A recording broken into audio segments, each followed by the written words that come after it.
Life in the Supreme Court yesterday. President Trump, on behalf of all the MAGA patriots in America, I want to thank you for the historic victory for life in the Supreme Court yesterday. President Trump, on behalf of all the MAGA patriots in America, I want to thank you for the historic victory for life in the Supreme Court yesterday. President Trump, on behalf of all the MAGA patriots in America, I want to thank you for the historic victory for life in the Supreme Court yesterday.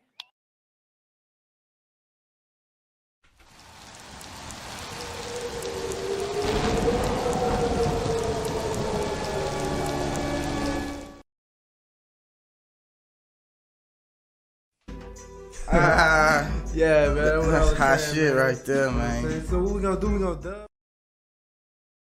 News networks are not even getting clicks like that. So this shows like there's an opportunity for this, what we're doing here on this show.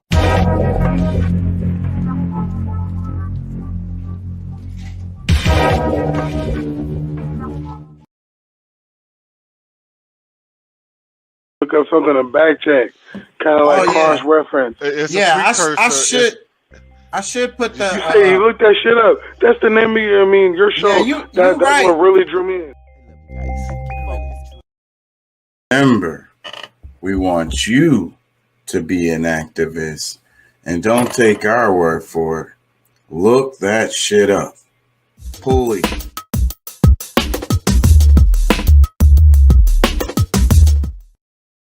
And hope I don't get in trouble for playing that last video. I probably shouldn't have played that shit. I'm always testing the damn waters, bro. That shit gonna get me. You are now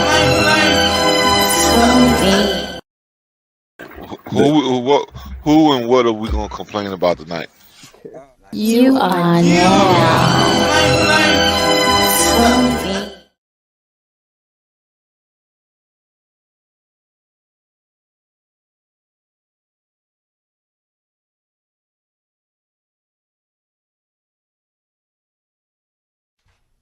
You are now With Lil G, to the sky. KC, real. Bambino.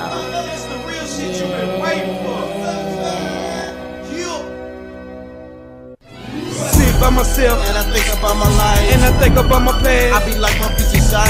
Damn, my future shine. Damn, my future shy. Damn, my future shine. Damn, my future shy. When I sit by myself and I think about my life, and I think about my past. I be like my future shy. Damn, my future shine. Damn, my future shy. Damn, my future shine. Damn, my future shy. Been building since '96. It's been a trip. Just trying to survive in this bitch. And you wonder why, where I'm from. Every time I turn around, dumber and dumber trying to pull me down. All my niggas screaming, just get up out of H-Town. But I ain't, this is where I make my bank. Plus I got unfinished business with a skank. G's be my witness, I'ma hit hard as a tank. I can't stop Casey the prophet, God of the day. I trust the game with a case for being fake, for I hate all of y'all, and I'm willing to eliminate anyone up in my way. Sitting living in the belly of the beast, predator and prey. Either get ate, pray you ain't the next nigga on my plate. Hey, I be like, damn, my future shy. That's why I let all my anger out when I get up on the mic. They say life is what you make it, but shit, that's like rolling dice, man. Let me tell you something, man. Life ain't all night. People be like, man, that's gravy, man, but that shit is right. Let me tell you something. You tell them the truth, they be like, that ain't right. But shit, life is shy. It's like putting up with a fight. If you fuck with me and can't see, we'll punch out your life. When I sit by myself and I think about my life, and I think about my past, I be like my future shy. Damn, my future shy. Damn, my future shy. Damn, my future shy. Damn, my future shy. When I sit by myself and I think about my life, and I think about my past, I be like my future shy. Damn, my future shy. Damn, my future shy. Damn, my future shy. Hey, damn, my future shy.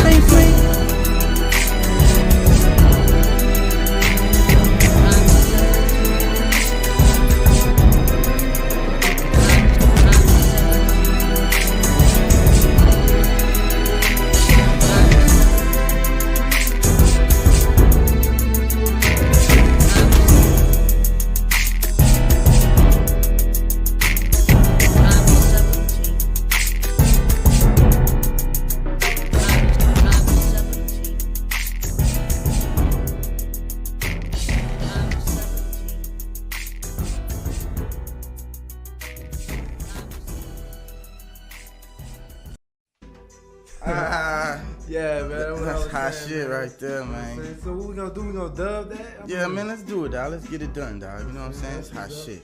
Hey, say y'all load that down right quick, bro. I got a little message or something, you know what I'm saying?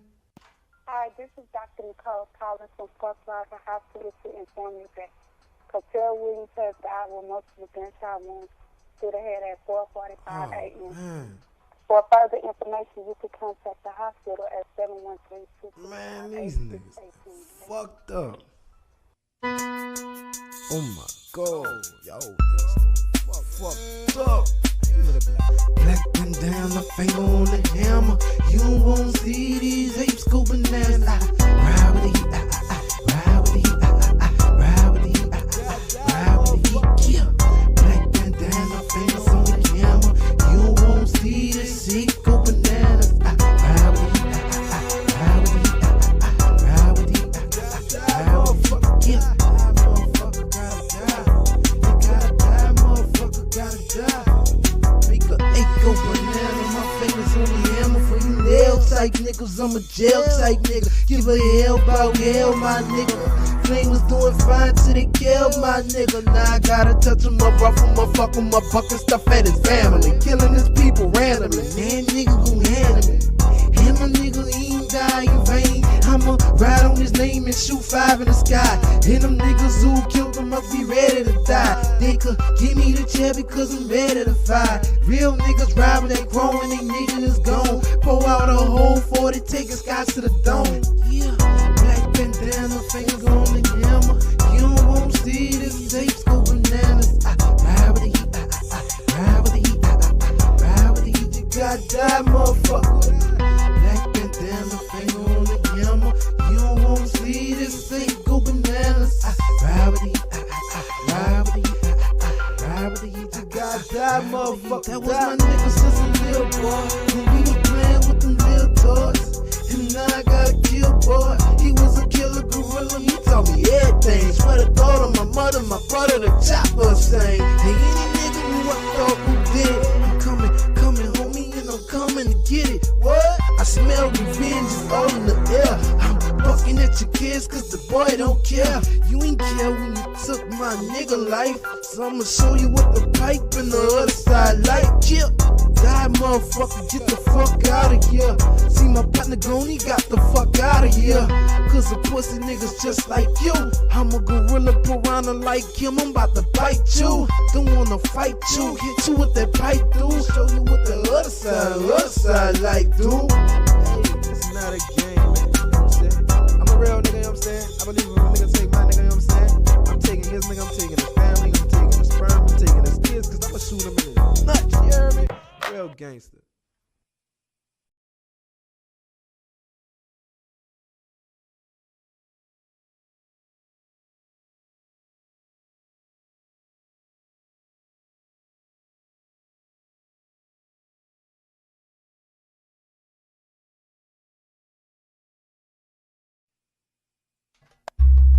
Oh yeah, oh yeah, hey, Jack on this one, what? On this one, yeah. Peep it out. This that real hip hop. Hey, flaming shot. So you lames can stop. Cause we flaming hot. This that real hip hop. Hey, flaming shot. So you lames can stop. Cause we flaming hot. I'm about to expose this. What's the prognosis? They have medication, I don't know their diagnosis. You niggas is some roaches. You wanna approach The this? chopper stand for rage, so you can call it roasting. Man, I ain't posting. You flow in slow motion. Bang, bang, nigga, look how your chest is open. Main thing is gonna change when he inflamed. Take over the fucking game. The order 16 bars, and we know we go hard. Parlez-vous français, nigga, pass the cigars. Je m'appelle Flame, flame, and your girl give brain. Chica, señorita, mira, I got dick. Little poquito, won't you go and swallow it? Dolce Gabbana, I bought it, now you model If it. your essay trick, then I'ma hit him with them hollow tips. That shit hot flame, let's go and die. This that real hip hop. Hey, flaming shot, So you lames can stop. cause we flaming hot. This that real hip hop. Hey, flaming jock. So you lames can stop. Cause we flaming hot. They jock us in the game like a MJ fadeaway. They gon' know my name, it ain't never gon' fade away. One bullet plus your face, nigga, that equals a takeaway. Bust through like a fullback, nigga, I'ma make a way. Taking shots, young nigga, like a Steve Nash Me breakaway. and Flame holding shit down like a fucking paperweight. Working hard to kill a nigga, homie, you could call it Labor Day. Use a bitch, homie, gon' drink on your haterade. Rapping about where them quarters that we blitz you like a quarterback. Where your daughter at? She into sacks like Warren Sapp. Make you fumble your nuts like you was hit by a cornerback. You wanna battle rap, so act like you want it, black. Separate your nuts and put your brains where the cattle's at. Time to go, nigga, get your ass in the Cadillac. Lollygagging this shit, talking, nigga, we ain't having that. Hip hop is coming back. Imagine It's that. that real hip hop. Flaming jock. So you lames can stop. Cause we flaming hot. This that real hip hop. Hey, flaming jock. So you lames can stop. Cause we flaming hot. This that real hip hop. We won't flip flop. Watch when the album drop. That'll be something you cop. It's flaming jock. Man, nigga know that we hot. We on the spot, nigga, and we not young jock. We got them Glocks pop. Aim and pop. Give me 3 seconds. Let me reload the clock. Tick, tick, tick. Goes a clock on the wall. Don't give a motherfuck that you all gon' fall. We all gon' ball. We up in the mall. Buying anything we see. We your enemy with the beef ready to creep. Chock, chock, and flame, flame, we on your street. Real hip hop shit. This really is classic. When I'm spitting off my tongue, it could get drastic, it could get nasty. Wrap you in plastic, show your boy that you ain't nothing but a bastard. Slash the actress Flame, don't do them like that. They know that shit whack with them elementary raps. Why you even think about putting that on wax? Nigga, I'm spitting facts, the truth. When I strap up my black boots, my troops coming through. I pop shots where your kids at. Put the Glocks to your nuts and push your kids back like where your sperm like burn you like perm. And I bet you learn you ain't fucking with a flaming jock, you're getting burnt. Hey, hey, hey. And we ain't never heard nothing like this. We did that shit that y'all think that the flamers doing. We did that shit. You know what I'm saying? We the shit, nigga. Hey, we ain't never heard nothing like this. We hot, and we not gonna stop. We not gonna stop.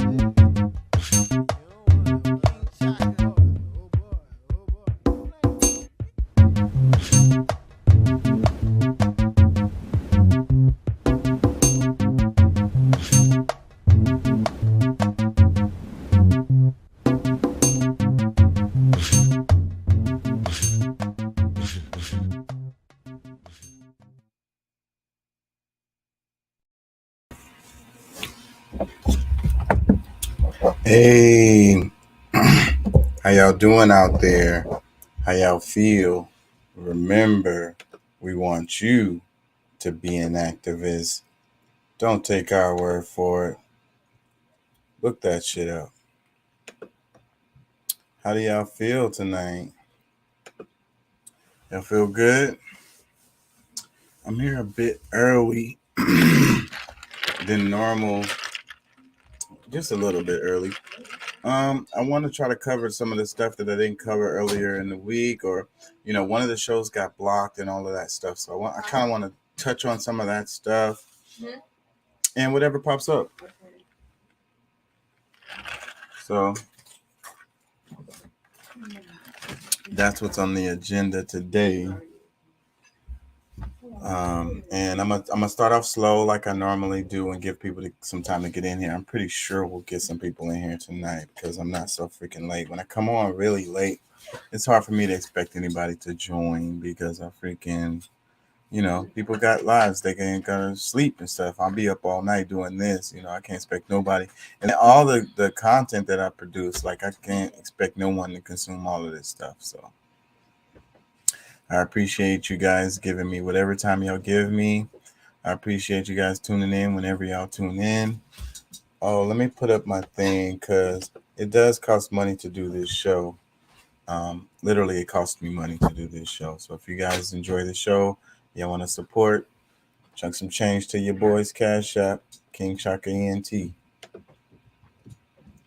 Yeah. So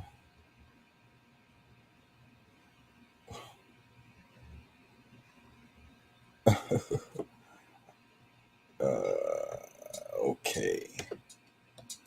Let's leave that. Oh yeah. We can play this right here because I played this at the beginning. I want to thank you for the historic victory for life in the Supreme Court yesterday. President Trump, on behalf of all the MAGA patriots in America, I want to thank you for the historic victory for life in the Supreme Court yesterday. She didn't mean to say that. Okay, it says, this is posted by the Daily Member. This just happened. Representative Mary Miller just thanked Donald Trump and the Supreme Court for the historic victory of white life in America. What's next? Talking about cleansing? I think that's a bit, disingenuous argument because that was clearly just like a tongue slip type deal. That's not. Maybe you could say it was a fraudulent slip. Then but I don't think so. She just meant to say life, and her tongue got tied.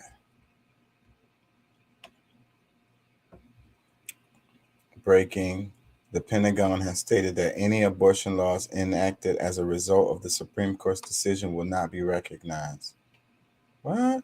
The Pentagon doesn't have any power to I don't believe this. This is from this. This is not a very reliable source right here, but I like to see what they post because it lets me know where people are on things. This says the Pentagon has stated that any abortion laws enacted as a result of Supreme Court decision will not be recognized. Nothing is more important to me or to the department than the health and well-being of our service members, the civilian workforce, and DoD families, said Defense Secretary Lloyd Austin, addressing abortion access in a statement Friday. I am committed to taking care of our people and ensuring the readiness and resilience of our force. The department is examining this decision closely and evaluating our policies to ensure we continue to provide seamless access to reproductive health care as permitted by federal law, he continued. Federal law currently allows military medical facilities to provide abortions only in cases of rape, incest, or if a woman's life is in danger, while the military's health program is allowed to cover abortions at private facilities for those same reasons only. Hey, fellow patriots, I don't want to read that. So, so I guess I get it now. So what they're saying is within the military, then it's like, hey, we're going to keep on doing what we've been doing. Y'all can't tell us. And that's pretty much the same because the law is talking about sending it back to the states. So that makes sense. Mike, from some Los Angeles protests today. As you can see, the police were very violent towards these non-violent protesters. They were teaming up on this one protester right there, 3 or 4 of them beating on one guy. I mean, throughout the crowd, these guys are just picking on people individually and throwing them around to the ground for no goddamn reason. It's like a sport to these cops right now, as you can see. And then here we have one cop you'll see grab a female in the front here and just shake her around, grab her, and then throw her to the ground for no fucking reason. Again, just more abuse by the police for no reason, just grabbing her, throwing her around to the ground. LAPD 2022. Patrick here, the Daily Emperor, with some foot. Yeah.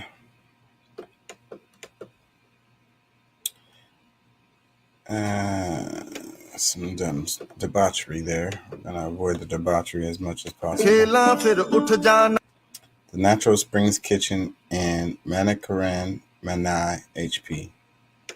I don't know where that is. Oh, damn, I done did something.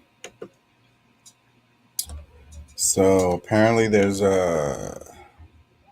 some protesting going on, huh? It says Rhode Island cop and ex-GOP state Senate candidate attacked his political opponent at an abortion rights rally after the Supreme Court ruling. I ain't gonna lie, y'all. I would not be out there, no matter which side I'm on. It says, now imagine being the type of person that thought the government was trying to control us with masks and vaccines, and also celebrating abortion being made illegal. We really live amongst people like this, and they validate each other like they make perfect sense. Oh my God, that's so fucking true. I'm gonna move on.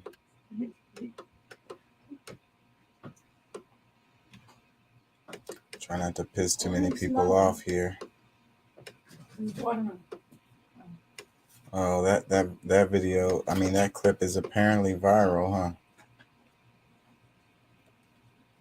Apparently.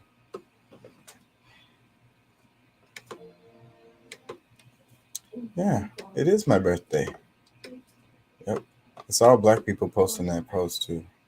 Unacceptable. Nobody asks for these shits. You gotta go with the high top mids or it's nothing. And I know y'all gonna be in the little comment section riding tough for these gluten-free ass Jordans. Don't nobody want these reduced calorie Jordans. These are the Chrysler 300s of the Jordans. We know you wanted the Maybach, but you wearing the Chrysler 300s. They don't even look right on people's feet. Well, I just prefer the look of the low top. I like for my ankles to be out. They just look funny. Get these malnourished Jordans up out of here. Jordan 1s. Yeah, it's a dumbass argument. Big ass spider in the car. It's time to pull over, bro.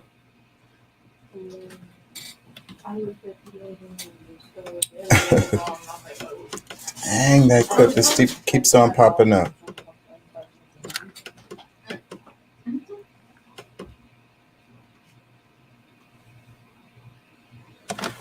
Democrats, after refusing to codify Roe versus Wade, I'm going to create a donation email that is so urgent.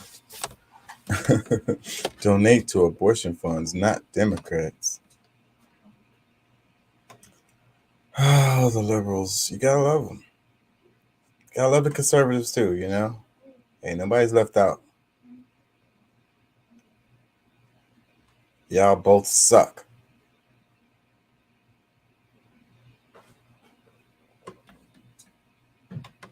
Offices, and you don't understand the wall that we're going to build on the southern border of the United States, you haven't read the book The Birth Dearth by Ben Wattenberg.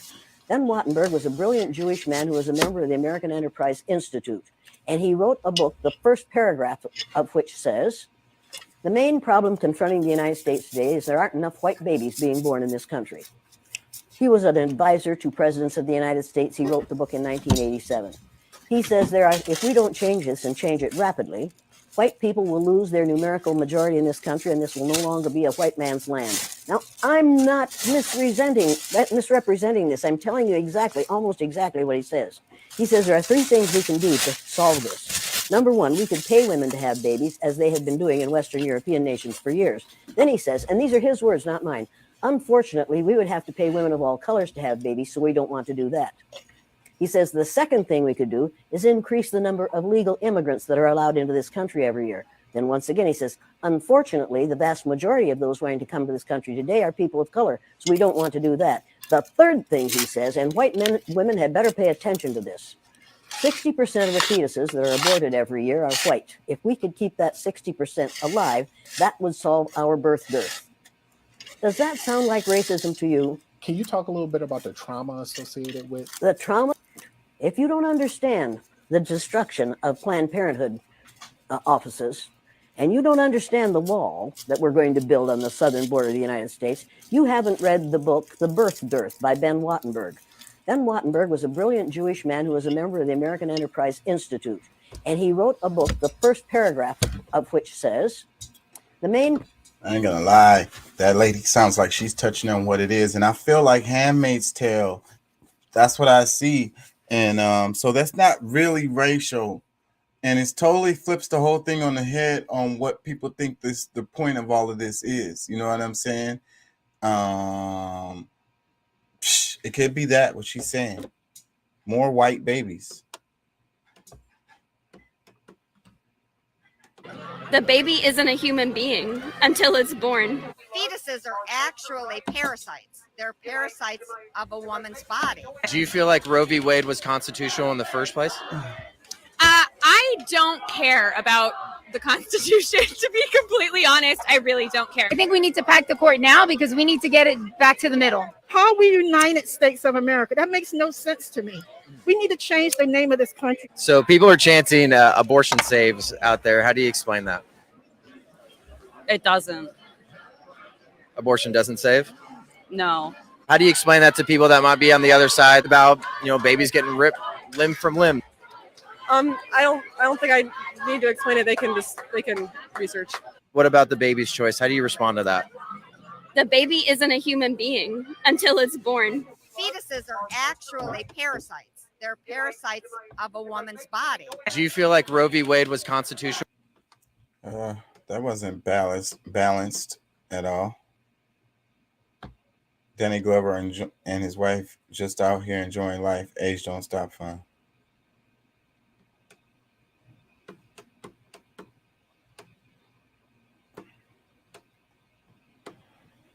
I'm trying not to cover this damn topic, but it keeps fucking popping up. It's all anybody's talking about. I guess that's going to be the whole news cycle for a little while. It says, gonna tell my kids these were illegal immigrants. It's the Pilgrims. Oh, we can't show that. That might be too much. Wow, that clip is viral as hell. This is Mark. How can I assist you today? My daddy said to call this number if mommy's yelling at him badly. Do you know why mommy is yelling? Something about how he doesn't care about her. Okay, will you put the phone on speaker and take it to daddy, please? Yeah. Daddy, someone's on the phone. Yeah, this is Tom from Travelocity. We spoke last week about you taking your wife on a vacation that she deserves. I found a few destinations, and I was hoping you had a few minutes to talk about them. Tom, thank you for calling me back. Can I call you back in a few minutes, though? Absolutely. I'll talk to you soon. Thanks for calling the Help Desk for Men. My name is Mark. How can I assist you today? My daddy said to call this number if mommy's yelling at him badly. Saving lives daily, you know what I'm saying? Random shit. People don't give a fuck though, so ain't nobody finna do that for you, especially if they don't know you. That's a fantasy. Seeds contain lignans. Lignans are very powerful at keeping the hormones balanced. Lignans are very powerful at all.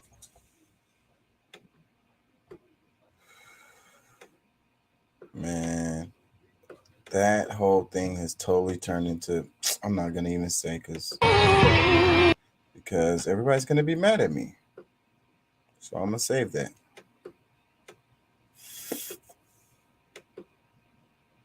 Truck hits abortion rights protester in Iowa. Yeah. And a lot of these states have laws to protect people if they hit someone that's protesting, they got laws to protect them for that.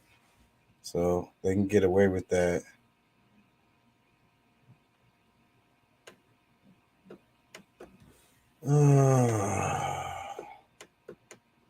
That clip keeps popping up. Fucking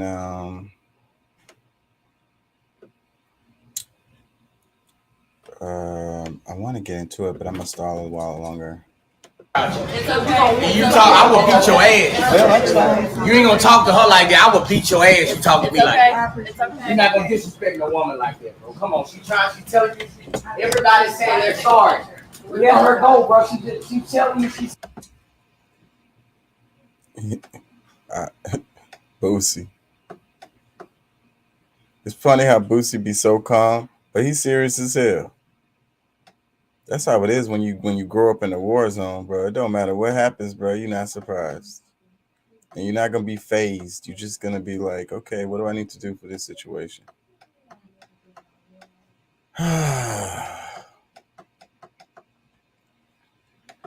Association with summer. Like today in the Europe, they are so hot. Some places is so hot. And the heart, if a heart problem, they can be serious because the heart overheat. When the weather got to 40 degree, like that, the heart very hot. So the only one way that they can do is do the heart sound. Like when you're so cold and you put your hand here, and you feel it's hot. So the heat from the heart will come out.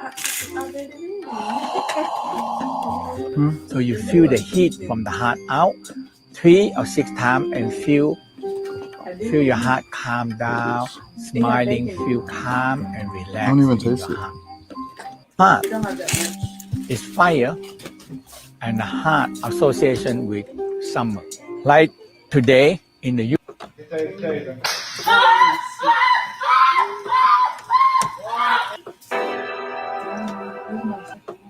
I done seen a lot of dudes with this on my timeline already. Yo, y'all be lying. Why you always lying?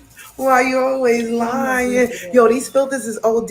You could even spin it around. Look, you could spin it around. Be like, baby, ain't no other bitches in the car. It's just me. Look, it's my car. Look, no, look, they could spin this joint around. Like, yo, this is my life. Oh, look, I'm living. Look, no, they lying. Ladies, you better ask them. You got to stand in front of the car in your garage. Let me know it's yours for real. I need you to go boop, boop, boop, boop, honk the horn. If he can't honk the horn, it ain't real. It ain't real. It ain't real. I done seen a lot. Everything on the internet is fake. Be trying to tell y'all, but y'all just keep on fucking sucking this shit up. Money. So what? If you're chasing money like that, if you're chasing somebody who's got money and that's what you all about or whatever, you're gonna get fucked. Guaranteed.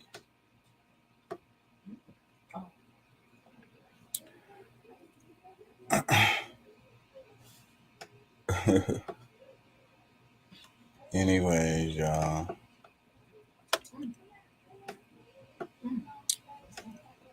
Talk about a distraction.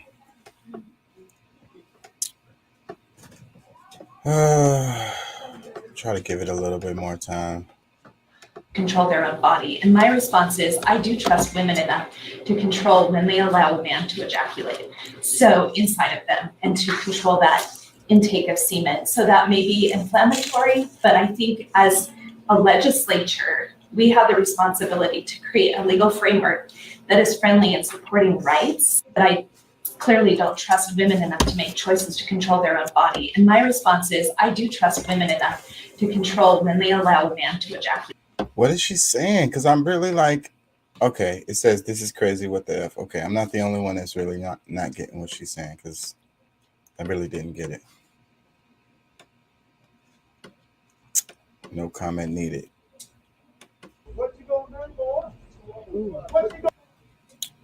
That's a really old clip. When the penalty for aborting after rape is more severe than the penalty for rape, then that's when you know it's a war on women. Not my words. I was reading the comment. That clip keeps popping up, and that one. Yeah. I wanna teach and train. I'm not gonna give him no airtime. That dude is so. Ugh. Clarence Thomas says, why stop at abortion when we can undo the entire 20th century? None of us are free until all of us are free. That was Vice News. That's kind of what I be saying. It says, now du Plessis versus Ferguson, Brown versus Board of Education. Today, the Supreme Court not only reversed nearly 50 years of precedent, it relegated the most intensely personal decision someone can make to the whims of politicians and ideologues, attacking the essential freedoms of millions. It says, now du Plessis versus Ferguson and Brown versus Board of Education. Bruh. All y'all people that's saying, oh, it doesn't affect me, you know, I don't really care. Think about those. I don't know, bro. Go back to lynching. Go back to all of that shit. That's what y'all want? All this stuff was protected by the law. But you guys don't know that because you don't fucking study no fucking history.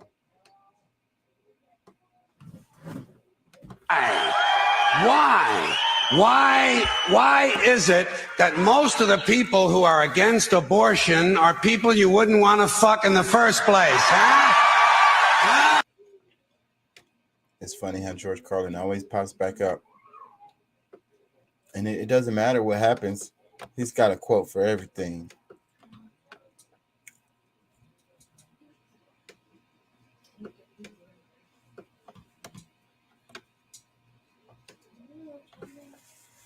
The U.S. Supreme Court made it easier to own a gun, gave cops the ability to not read Miranda rights, gave religious schools public funding, and overturned Roe versus Wade.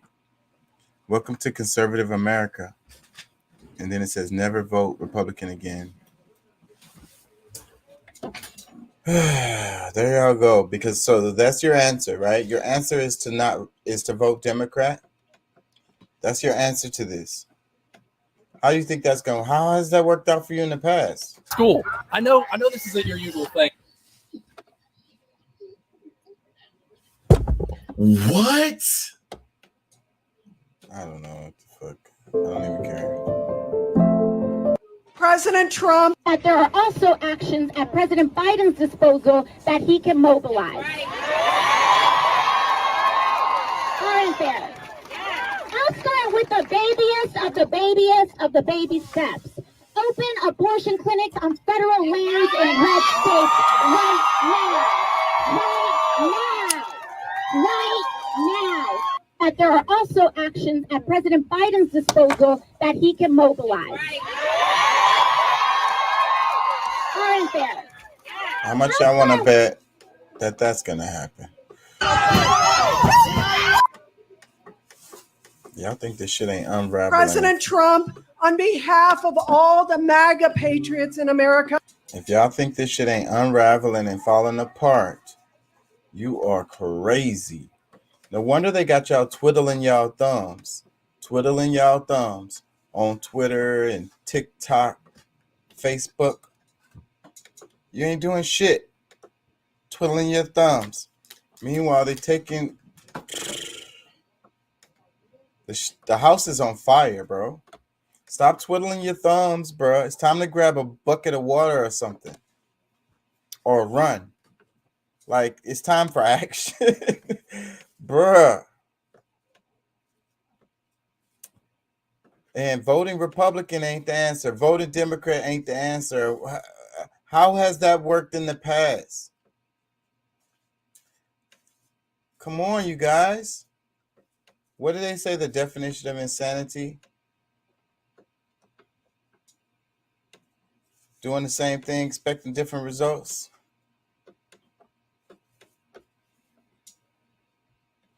Come on, y'all.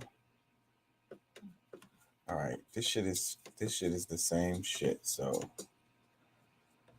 let me pull up.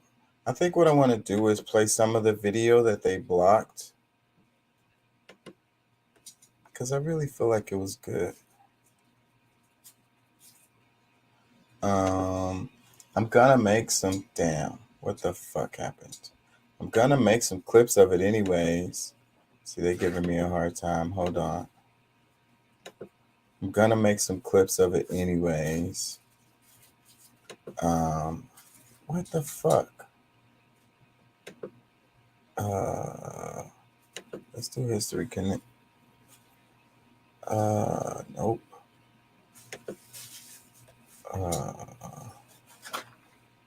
What was the name of the video? I can't even remember the name of the video now. And the computer is giving me a hard time right now. I guess because I'm streaming, it won't let me look at it.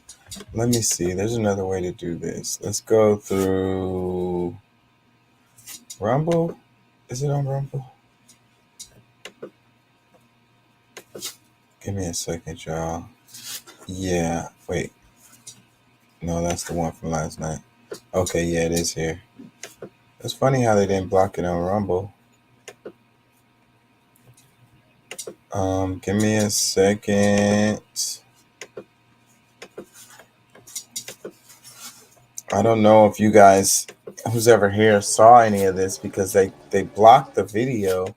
But depending on which stream you was watching it on, you may have seen it. I don't know who's seen it and who didn't. I really don't. They blocked it on all Facebook and all YouTube for that. So Facebook and YouTube is where I get most of my views. So to ask for, and let's refresh. Give me a second, because I don't even remember where the shit is. Usually I would have this kind of stuff prepared, but y'all bear with me here.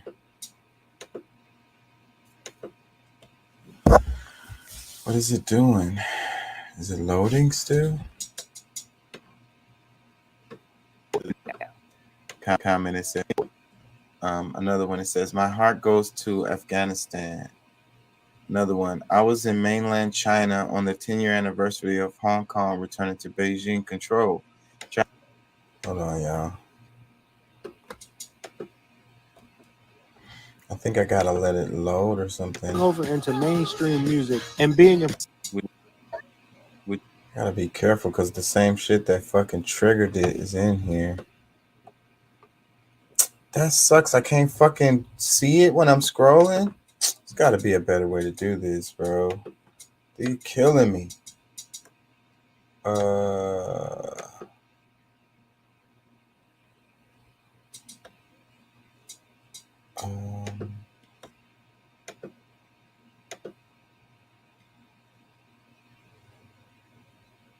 Okay.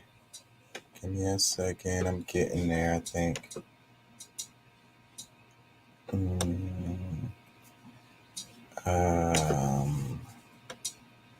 Come on.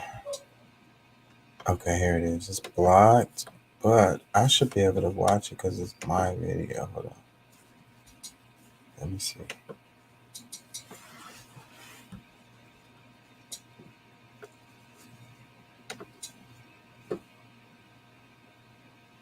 Okay, I think it was the Rational National clip that got me in trouble because I think that's where he played some of the Bill Maher HBO. I don't know why he can play that, but I can't. But whatever. It was the Bill Maher clip, I think, that got me in trouble. But I think, what's his name played that Bill Maher clip? The guy from Rational National. I was playing his video. I know better than this play HBO, but my brain didn't catch it. So, okay, this is way better. I can see what I'm scrolling now. That shit about them crawling over the damn bikes and shit was so stupid. So, but I don't know if anybody that's in here now saw any of this. I did get in trouble for a bit of one of the Patrice Lumumba videos because it had some music in it or something.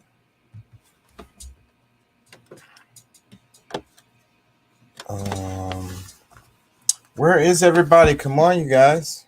Get in here. Is this one of the ones? Of his death on Congolese politics.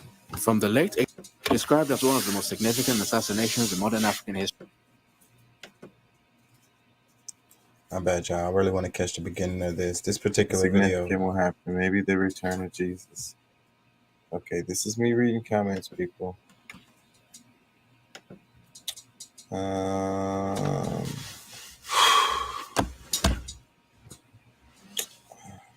Stressing me out. No, I'm good. All that right, this shit. I think I'm gonna go into the start getting into it.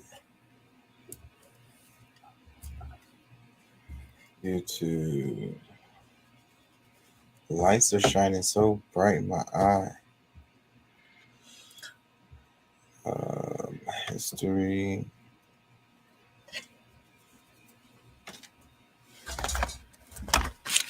Okay, give me 1 second because I was playing some shit.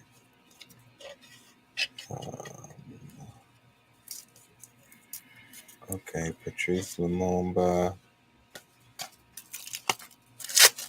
Should we go into that first? Let's go into that. Is this one of the ones? We'll go into it then, bruh. Let's get to it. We'll get to it, bruh. You guys don't know who Patrice Lumumba is or was. On the 17th of January 1961, Patrice Lumumba, the first Prime Minister of the Democratic Republic of Congo, was assassinated. Described as one of the most significant assassinations in modern African history, this heinous crime is widely believed to have been the fruit of two interrelated conspiracies which were led by the US and Belgian governments. To truly appreciate the historical importance of Lumumba's death, it is important to understand three things. 1. The global context in which the assassination took place. 2. Lumumba's status as a revolutionary nationalist leader. And 3. The long-term impact of his death on Congolese politics. From the late 1800s to the early 1990s, the US and Belgium were arguably two of the most important external forces in the shaping of Congo's destiny. From as early as 7 months before the infamous Berlin Conference of 1884, in which European powers gathered to divide and allocate various African regions to themselves, the US was the first world power to formally recognize the ownership claims made by Belgium's King Leopold II to the territories of the Congo Basin. In 1885, King Leopold established what was then known as the Congo Free State, which he would rule in his own personal capacity, completely separate from his role as the constitutional head of the Belgian government. King Leopold and his men would go on to brutally exploit the people of the so-called Congo Free State and commit all kinds of atrocities in their bid to profit from the region's natural resources. Putting in place a system of forced labor all across the territory, King Leopold would unleash a reign of terror in which rape, mutilations, and mass killings became the order of the day. Although scholars disagree on the exact figures, the most commonly cited death tolls range from between 5 to 10 million deaths during the 21 years that the Congo Free State was ruled by King Leopold. By way of comparison, the total death toll of the Nazi Holocaust was between 6 to 11 million, but for various reasons, the atrocities of King Leopold in the Congo Free State are nowhere near as well known. Reacting to the public outcry following the revelations of King Leopold's atrocities in Congo, the US joined other world powers in calling for the Belgian government to seize control of the Congo Free State and turn it into a Belgian colony. Belgium eventually took colonial control of Congo in 1908 and would rule the country until its independence in 1960. During the colonial period, the US acquired a very significant stake in the vast natural wealth of the Congo and is believed to have used uranium sourced from Congolese mines to manufacture the atomic bombs that were dropped in the Japanese cities of Hiroshima and Nagasaki at the end of World War II. With the outbreak of the Cold War shortly after World War II, which saw the US and its allies square up to the fast-growing Soviet Union and its anti-capitalist agenda, the Western powers could not afford to allow the Soviet Union to gain access to strategic raw materials such as those found in the Congo and other African countries. From a US perspective, there could not have been a more risky time for African nations to gain independence than the late 1950s and 60s. With the Cold War in full swing and a host of African leaders expressing their approval for Soviet-style economics, the US government needed to act fast and decisively in order to protect its global interests. And it is for this very reason that Patrice Lumumba's push in the late 1950s for Congo to gain genuine independence and sovereign control of its resources placed him in direct opposition to Western interests. Shortly after his election as the first prime minister of the newly independent Congo, he was faced with an army revolt, and secessionist rebel groups from Congo's mineral-rich provinces began to wreak havoc on the country. Belgium sent in troops supposedly to protect Belgian nationals living in the Congo, but it was widely believed that the Belgian troops were actually working to strengthen the rebels. Lumumba appealed to the United Nations to expel the Belgians and deploy UN peacekeeping troops to help repress the rebels. But with the United Nations unwilling to act quickly to help suppress the rebels, Lumumba appealed to the Soviet Union for military equipment to assist his troops in their fight to restore internal order.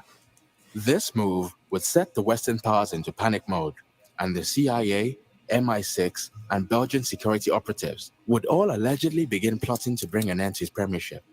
In their bid to get rid of him and all that he stood for, the American and Belgian governments are believed to have conspired to deploy all the tools and resources at their disposal, including the United Nations Secretariat under Dag Hammarskjöld and Ralph Bunche, to buy the support of Lumumba's Congolese rivals.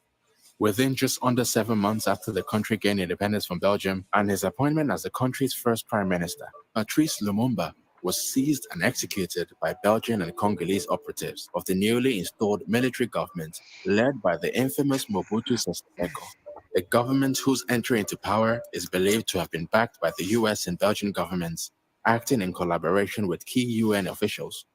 The execution was swift but brutal. Lumumba, along with two of his associates, Maurice Umpolo and Joseph Okito, were lined up against a tree and shot one at a time. The execution is believed to have taken place on the 17th of January 1961 at around 9:40 p.m. The full details of how the bodies were disposed of are simply too shocking to be described in this video. With Lumumba eliminated, the Mobutu regime would go on to pay nothing more than lip service to ideals of national unity, economic independence, and Pan-African solidarity, which have been championed by Lumumba, shattering the hopes and aspirations of the millions of Congolese who had placed their faith in the great leader.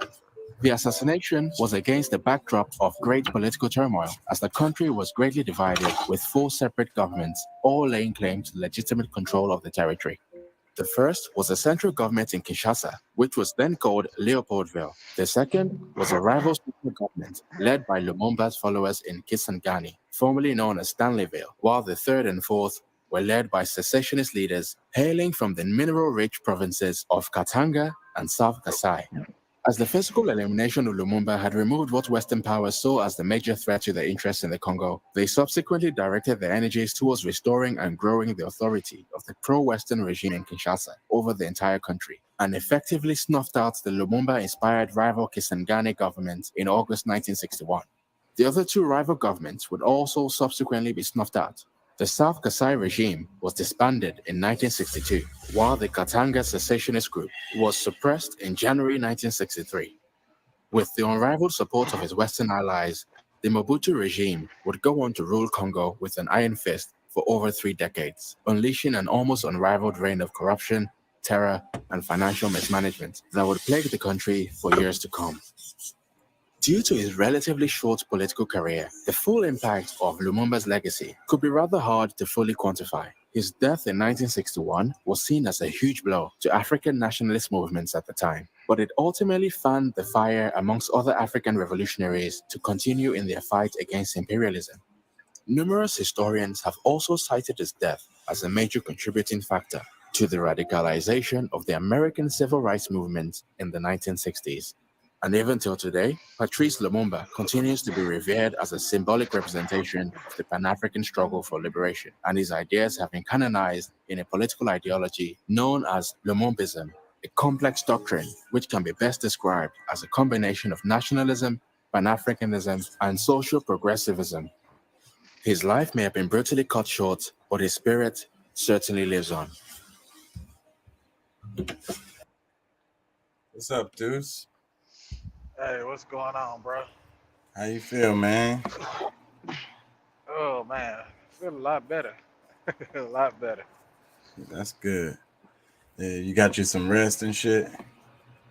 Yeah, man, I was tired, dude. I hadn't really been resting. They started me on a new CPAP machine for my sleep apnea, and just trying to get adjusted to it, bro. Like I haven't really slept in over a week, like a good solid couple of hours a night, you know. And I got home on Wednesday evening, and bro, I was beat. I was tired. I was to the point where I was feeling sick. That's how tired I was.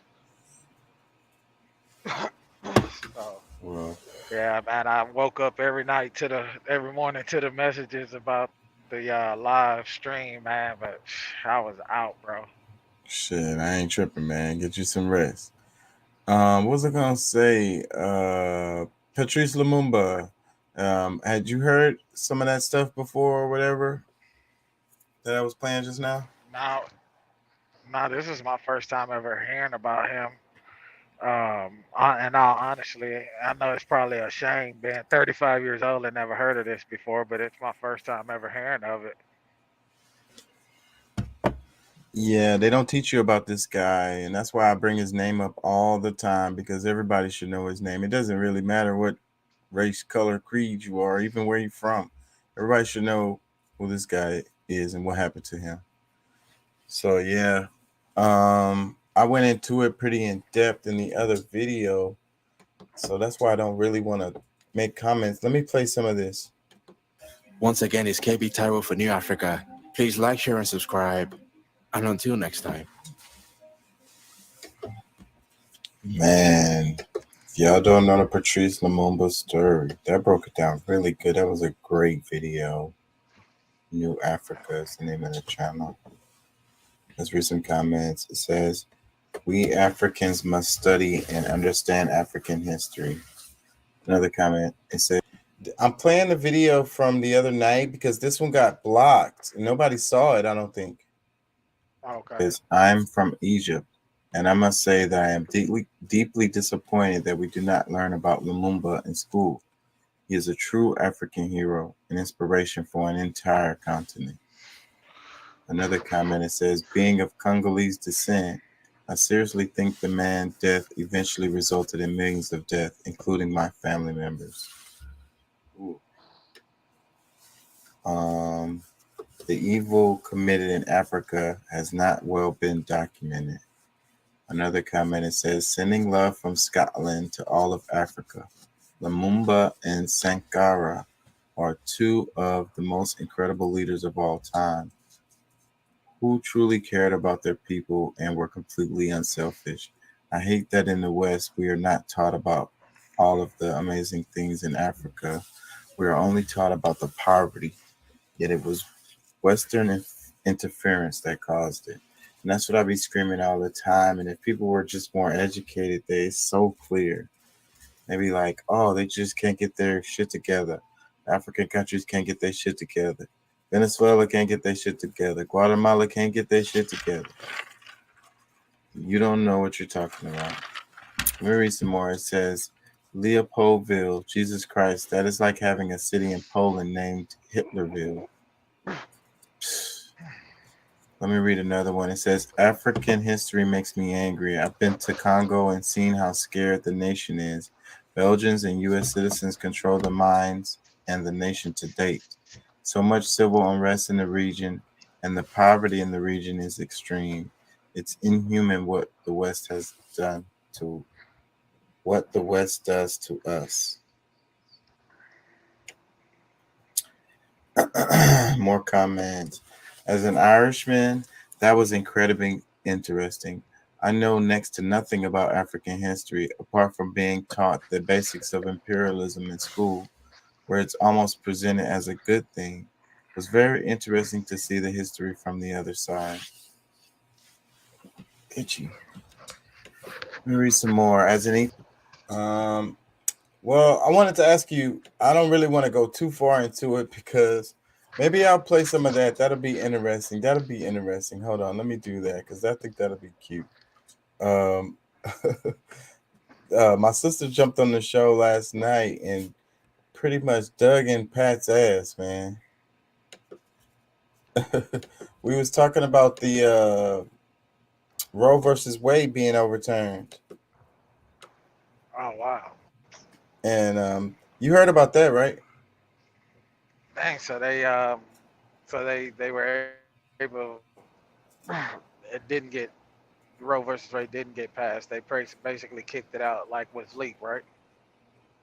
Like with what? I'm sorry.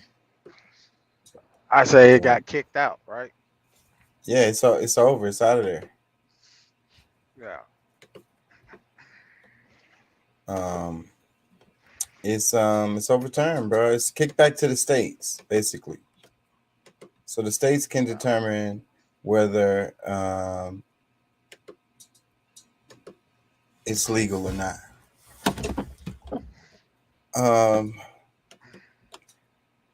Maybe Pat will get in here. I'm not trying to make fun of Pat at all, but let me play some of this for you.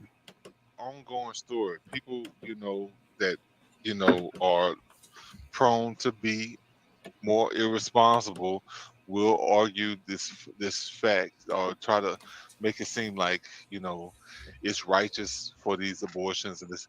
No, like there's no need. Like, if you're doing you have planned and put things together for preborn, afterborn, preschool, and this, that, and the other. I don't like you support like if you really can self-govern yourself if you because I mean that's the whole thing with conservatives. We're more on the like with the Republic side where it's you can govern yourself.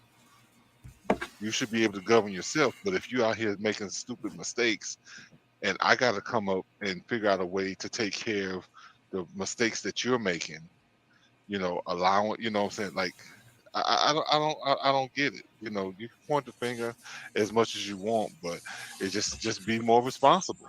When you're talking like nothing ever happens. Like people don't make mistakes. Let me I missed some damn comments a long ass time ago. I'm real late. I'm sorry, y'all.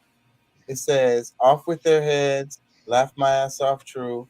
Papa Joe fell from his bike, and if you can't abort, maybe people would think twice before having sex. Yeah. Right. Oh, you didn't want to hear that, did you? Who said that? Doc? Is Doc sitting in the background somewhere? No, that's not Doc. Yeah. And I mean, there's more people that think that way than you might think, because it's just like, bro, I mean, like we got to get it together. Like, I mean, like we got so many failures here in America because we just give, so many, like, I mean, look, I fall into the obese category, but it's because we have too many options to eat bad that, So you're saying that people aren't responsible enough to not eat trash just because they have all these options to eat trash? What? That's what it sounds like you're saying. This is Michael Moore. Let me read this right here. Michael Moore posted this. It's this is a picture from Handmaid's Tale, and his caption says, "Make no mistake, the Supreme Court, 2/3 men and 2/3 Catholic, today forced its religious zealotry and bigotry upon an entire nation. We are now all told we must adhere to the teachings of the Catholic Church and Jerry Falwell. A fertilized egg is now a full-blown human being. Madness. This is all about the patriarchy wanting to continue their control over the majority gender, to keep their boot on the necks of women, to enforce the fact that these women are nothing more than second-class citizens, breeders, forced to give birth against their will. Shame." You don't think it's they're saying Catholicism, but you don't think I mean Catholicism isn't the only religion that thinks that way. I mean, Islam doesn't believe in all that like and stuff like that. So what happened to the separation of church and state? I said that earlier, and they're talking about the Catholics on the Supreme Court specifically. The Supreme Court is the ones that's made these decisions. But that's the thing. But see, it's not illegal to have an abortion. It's up to the states now. So now you don't respect the state that you live in, because It's now, still illegal, because if you got to remember the legislation that was created that allows any citizen with the knowledge of a woman traveling outside her state of origin to get an abortion, they now have the ability to get $10,000 for snitching, and they don't even have to know you. So that is an illegality, because she's going to go to jail. Not to mention, there's also provisions in that law that says if you have a miscarriage, you can go to jail. I think they already took a lady to jail for that. I saw a story about that here in Texas. I would say I know that they had that. They came up with that for Texas. So is every state doing that now? It doesn't matter. This is our reality here in the state of Texas where we live. Yeah, and I don't know, man. And it's like, damn it, I was gonna say something about the. So let me ask her. So do you feel like women really are that are irresponsible to where they like, I mean, is it that many mishaps happening that Why does it? That's where he fucked up, bro. Yeah. You want to make comments before you hear this? Let me just go into this. Yeah. Why does the irresponsibility have to fall strictly on the women? The men are the ones that are, have the ability to impregnate, an infinite amount of women in their lifetime, whereas women have so many eggs, you know what I'm saying? So already there's the disparity there. So why does the irresponsibility have to fall on women when you have options like the new 10-year birth control shot for the men that they aren't even publicizing or putting to the forefront? Like, here, guys, here's another alternative, you know what I'm saying, to help on your end versus getting Well, a vasectomy or anything like that, which is well, also reversible. Well, I think that because most of the birth control was not geared toward us. Now, I mean, I think that that's a viable option that It's I think will it's be. it's there now. It's out there, Yeah, but it's not yeah. being presented. I think it'll be more. I think it'll be more widely available. But why would a man? Damn availability. Damn But no, listen. availability. They're making legislation as far as women's bodies. Why not make that a legislation? Why not make Well, it see, but that's uh, what women uh, always do. But that's what y'all always do, y'all. Yeah, because y'all There want goes his control over what the second. man can do, and y'all don't like. He don't have no right to make a decision over your body. But like, no, he doesn't. it's still the responsibility of the man to not get the woman pregnant instead of them saying, all right, you know what, this dude, I no, regardless if it's this dude, the next dude, or whatever. Like, if you don't want to be pregnant, you don't want to deal with that responsibility. Like, because you can be pregnant, and you would have to give up 9 months of your life for this child. Or I mean, that's the beginning. Of course, the 18 years that follows. Why wouldn't you take why wouldn't you take a step to make sure that you don't get pregnant? I'm going to preface this statement by saying I'm a very blunt person and I don't know you personally, but you sound like a fucktard right now because you are negating your own personal responsibility. Why can't you take responsibility for your own sperm, sir? Well, no, I do. I had my first child came at 35, my only child at 35 years I'm old. not talking about you specifically. You are But talking about women as a but whole. I'm talking but about men as a whole. Why can't but you all be responsible for your own sperms, sirs? well, look, I can mostly speak for myself, ma'am.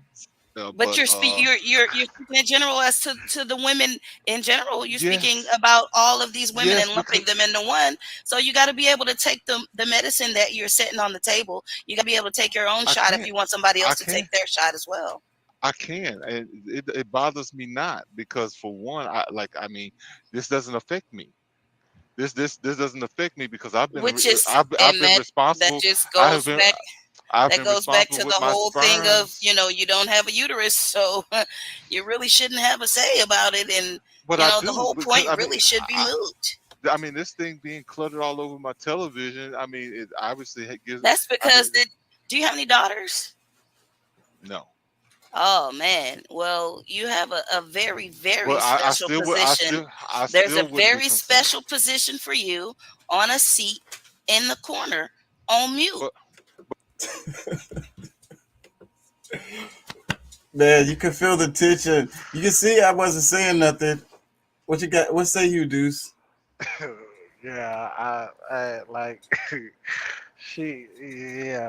I would have just she was very calm, which hey, kudos to Leaper for being very calm because normally, but wow, bro, like I mean, I'm glad that they were able to have that discussion. I feel like a lot can come from that. As far as uh, the way maybe Pat thinks about things, maybe the way you know, yeah, I mean, I don't know, bro. Like me personally, I really don't have no say when it comes down to that shit. When it comes down to abortions and women having abortions and things of that nature. So that's a topic I've always strayed away from, and I guess you could say me being a bitch, if you will. But topic that I've always strayed away from because I feel like, bro, I'm not. I don't even want to touch that. Like, you know, um, yeah. The only thing I can say that if I know for sure that you are pregnant for me, I would damn sure fight against you when it comes down to an abortion because, like, hey, bro, like, just have a child. I'll take it from you at that point. But I do understand that it goes a lot further than that. For the woman, as opposed to her carrying the baby. So I don't know, Chuck. I really don't know. I just like, damn. It's a very divisive issue and it's super complex. There's no Yeah, simple answers to it at all. That's the real truth. yeah, It's hard. yeah. It's a hard thing and it's heavy. And it's something that we have to deal with as a society. Are we No, dealing with it healthily right now? I don't think so. You know what I'm no, saying? That's what I would say. no. Man, he just kept digging. Let me play some more. But man, no, that's not true because guess what? I still have a voice that people need to hear because regardless, if I had daughters, I would not allow. Like I'm gonna like that's not gonna like you're not gonna go out there and just be spreading your pussy around and fucking And and oh having my God, babies. God bless you. You cannot control. Yeah, Um, so what if your daughter was to get pregnant at 14? What if it She's gonna. happened? I mean, as long as she didn't get raped, she's having the baby because she's gonna have to oh, but take there's no responsibility. protection for rape, baby. There's no protection for rape or incest in this law. So, as far as this law goes, she having the baby regardless. That's what they're saying. And even if at this 14-year-old child has an ectopic pregnancy, which means the baby is developing in the fallopian tube, which is very life-threatening, she's still not allowed to get an abortion, and Well, she I mean, will die. well, I tell you what, because I live under different circumstances than the average person, so I mean, I can make a decision that others cannot. So, No, uh, see, now you're trying to operate outside of the law, which is what we're talking about. We're talking about the no, law. well, I mean, that's the thing. I mean, I'm self-governing. I don't need the United States or Texas to tell me what I can or cannot do. That's the same. That is what women are saying. Essentially, you have hit the nail on the head, but still failed to see your own point. No, I have not failed to. No, I don't care because it doesn't affect But me. you're very opinionated for someone who doesn't care. Yeah, but I mean, I just feel like people can easily be more responsible because I mean, That goes these both mishap, ways. these That door mishaps, swings both ways. You cannot these just solely say women need to I be more can, responsible. I can because You can't. yeah, they do. They need to be more responsible because People people who have sex need to be more responsible. I agree totally, but at the And same that time, goes for the both woman, genders. the woman is the one who has the most choice in all of this. So, The woman is the one should have the most choice in all she's of the this. she's the Hence most the she's argument that most we're likely having. she's most likely the one to decide that the sex is going to happen. She's most likely to decide whether this guy is okay to go without a condom or God bless you. You've never heard of stealthing, have you? stealthing. Stealthing, yes. What is It's a that? very Please real enlighten thing. me. Please Stealthing is enlighten me. when a guy starts having sex with a woman, but unbeknownst to the woman, takes the condom off during sex. That's stealthing.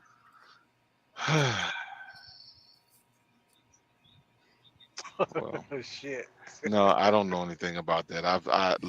I've been legit all my life. I don't play games, and And once again, you're I've been personalizing it. For someone well, who doesn't care, you keep going back to your own personal life. because I mean, I have to be able to fit it into my own, vision, things that That I is can see. for what? I mean, you fitting it into your own vision doesn't bring any truth to the conversation. That's only your No, conversation, your well, personal. it's everything that you're saying is based on opinion as well. Because I mean, It's first of all, not. It is it is. absolutely not, because I have been raped. I have been coerced. I have been molested by a family member. All of those things could have been me. I can speak on it 100% from my experience. Okay. Well, you know what? I appreciate hearing what you have to say, but I mean, I have just as much of a voice here too, because under the circumstances, because I mean, Well, we're looking, everybody has their own opinion. You can think that, no, sweetheart, but you but really don't. ma'am, listen, just instead of being so angry, I mean, because I'm my not thing angry. is, The thing about it is, you sound like someone who is coming from I'm the not very politically far correct outside.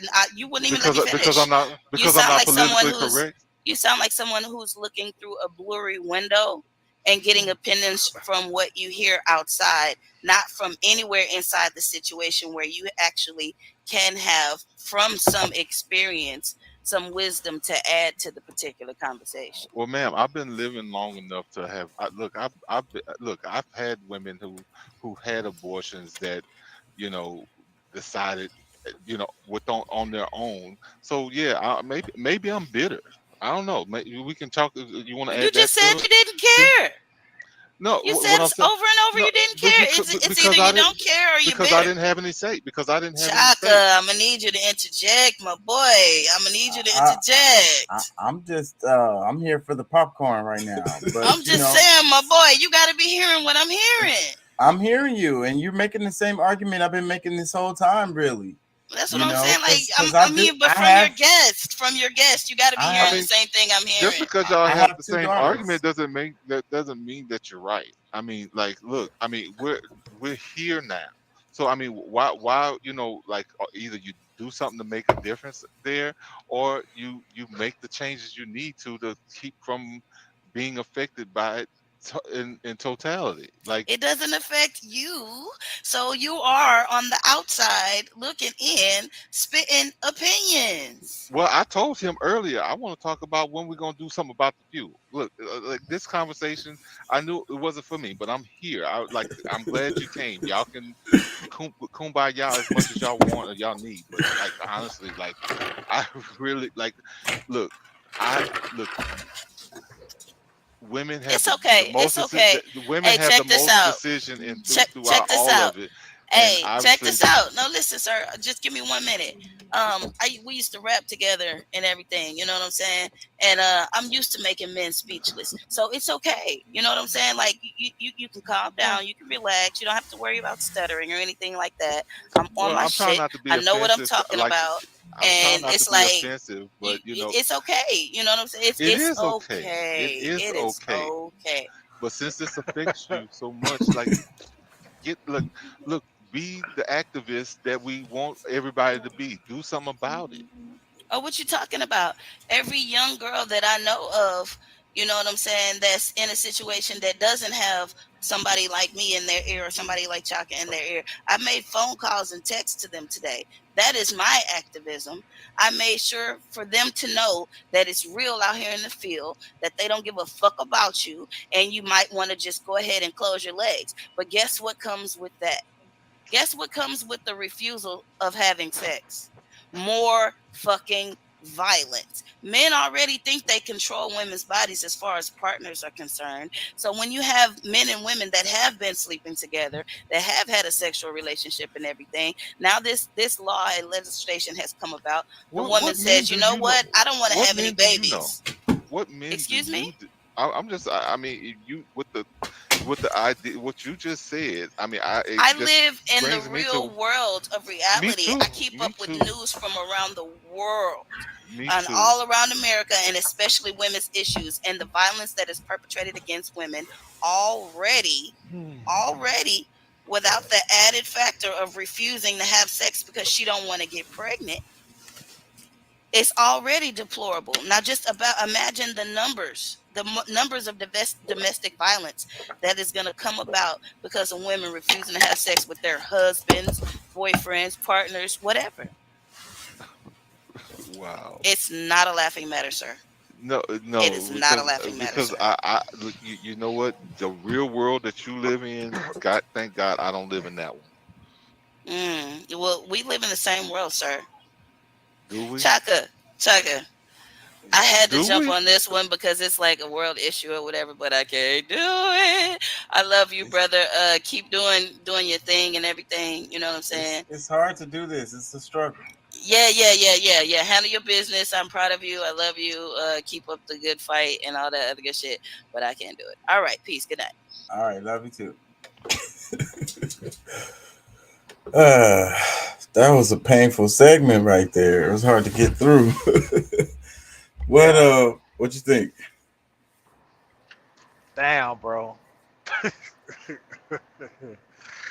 Yeah, I don't even know what to say, dog. Like, I honestly don't know what to say. Like, hats off to Pat for even having the conversation with it. 'Cause I Right. wouldn't even want to have that conversation. Let me say that. Like, and I'm not making light or making fun of the situation because it was a very tense situation or conversation. Let me say that, not situation, but conversation. But like, bro, hats off to him for even having being willing to even have that conversation with Leafer, because I damn sure would not have. No, I'd be I like, wouldn't nah, have either. fuck this shit, bro. Nah, we But good, nigga. but for both of them, really, they both, because it was an emotional conversation, it's an emotional issue, and and they both was able, and that's the reason why I kind of wanted to play the segment again, because I think that a lot of people can learn from that conversation. That's the whole point of this show. You know what I'm saying? Even though it was painful, you could cut the tension with a knife. But that's where we learn. That's where our growth is, on that over there where it's uncomfortable. Yeah. Yeah. So, anyways, that was a tough one to get through. I got in it. I couldn't really make comments because if I did, it would have just sounded like me and her teaming up on Pat. You know what I'm saying? Yeah, I got you. So both sides of the argument was being represented. There was no need for me to make comments. Yeah, I feel you. And plus, I didn't want to get in the middle of that. That nigga talking like nigga. Yeah, I feel you. But nah, man. At the end of the I day, didn't want to catch no blows from either party. yeah. At the end of the day, like I say, hats off to him for even having that conversation and actually being honest with how he feels, because most of us would have, you know, said whatever the fuck we felt needed to be said in that moment instead of just truly saying how we truly feel Right, to get about out of the that. conversation. And that's what everybody does every day. What do you talk about? The weather and sports and shit? You know what I'm saying? To keep from having these kinds of conversations, because it's hard. It's difficult and people are scared and they run away from them. Yeah. Like I say, bro, I don't even know. Like, I've had people ask me about it, and I just like I don't hey, say, bro, like I don't want to say I have nothing to do with it, because at the end of the day I do have a daughter. You know what I'm saying? But it's like it's one of those things that I don't know how to even approach that. You know what I'm saying? Because I feel like as a man, you know, your conversation on how you or what you may see or feel or take it, if you're not speaking with somebody that's educated, somebody, like, it can be taken in the wrong way, and I don't want to be the one that's making it seem like I'm saying a woman has no control over her body. You know what I'm saying? Or no control over, or this or that, or it's a very touchy subject, bro. It's a very, very touchy subject, and that is why I believe that the Supreme Court overturned it and left it up to the states, because they don't want to be in control of saying yay or nay whether this is legal or illegal. You know what I'm saying? And so they put it back onto the states. Well, what a Like pussy that's. move if that was their motivation. Oh, I don't I want to feel deal like with this. It's a hot I feel potato. like that's what it is. They would much rather deal with gay rights than to deal with this. I guarantee it, bro. That's why they put that shit back in the hands of the states. Since when they give states the right over something, an issue like this? You know what I'm 50 saying? years. If that's the case, why didn't they give states the rights against gays? You know, whether or not this shit would be illegal in my state, in the state of Texas. You know, like, come on, bro. Like, this subject is so touchy that them motherfuckers up there in the Supreme Court justice, they did not want to deal with it. That's why they threw that shit down. They pulled a bitch move and put that shit back on the states. And if I was Greg Abbott or somebody that have to sign this shit into law whether it's illegal, bro, look here, nigga, I just gonna resign today. Fuck y'all. like, I'm just saying, bro. Maybe I'm wrong, but that's the way I see it. Yeah. I want to move on to the India stuff.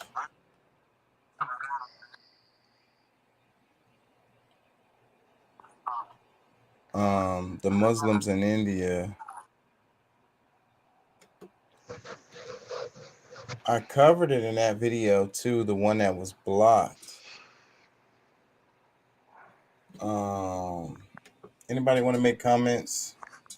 Pac popped in a couple times. I don't know. He says connection is bad. He says connection bad. He was there a minute ago. I know he probably wanted to say something.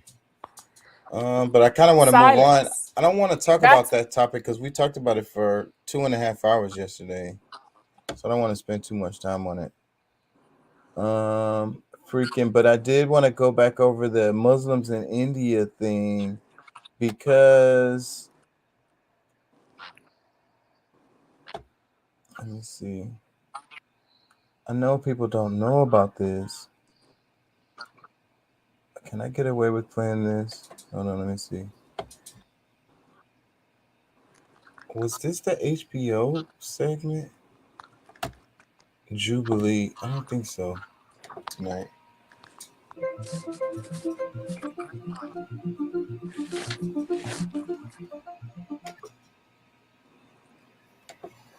It wasn't said so strongly. Nothing really. There was generally an non. Wait, let me give a backdrop to this because, okay, so in India, you have a Hindu majority and you have a Muslim minority, and recently, well, not just recently, but let's just say right now, the Prime Minister of India, he's pretty damn hardcore on Muslims, and it's basically a racism. And it's just like over here in the States, it's really funny how the dynamic works out. And that's why I find it really interesting. So this is a clip from a middle ground. And there you got Hindu people sitting on one side and Muslims on the other one.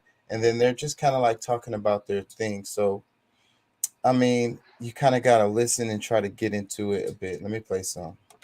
Appreciation of me hanging out with Hindu friends. So there was not a clear thing that don't hang out with Hindus, but discouragement. Where are you going? Hey, he's a Hindu. You don't even know how they would have coped. Why are you going to their birthday party or something? Whereas if I have a Muslim friend, he was somewhat more welcome. So yeah, in my family, I think I have actually seen my parents neglect a lot of my Muslim friends, and very sternly, my mother specifically walk up to me and tell me that don't make Muslim friends. Or, whenever there was a Muslim friend's birthday party, she would tell me not to go there. So there was this very cold environment. Like I would see my mother not treating them very well, not sitting with them or trying to even initiate a discussion. It really needs to be stopped. You can't let your kids grow in such a venomous environment that it ultimately takes a toll on them. And when they grow up, they start just hating the other community to such an extent that they can't even engage in discussions with them. Can we have the disappears come forward? My experience was quite the opposite. So what they're talking about is they asked everybody, like growing up, I was taught to stay away from the other side.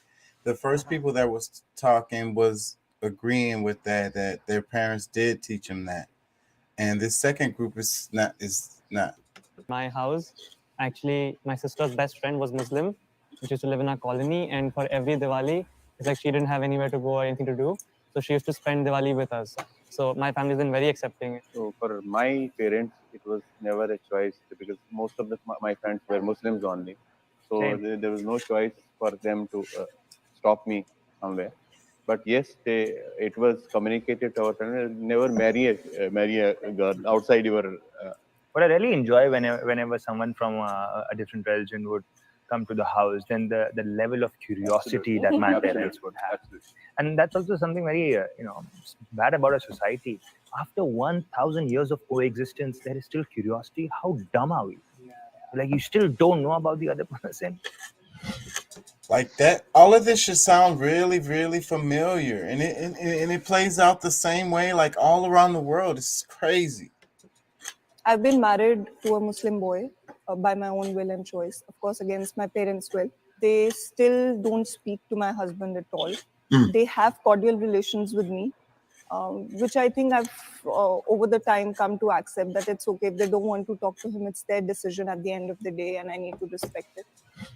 Someone I know has died because of this conflict.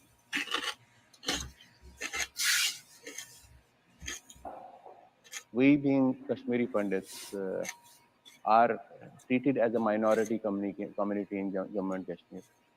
And because of this religious extremism, my father was assassinated when I was at the age of 15 or 16. All the house was coordinated by militants, and he was taken from my place and he was assassinated. Because of this religious conflict, certain innocents are being targeted, and if the extremism and conflicts will go on, such things will happen. So, like, it was hard to understand him, but because of the religious conflict, his father was died when he was 15, 16 years old. But after that, he's saying, all this extremism going on, these types of things are what's going to happen. That's what he's saying.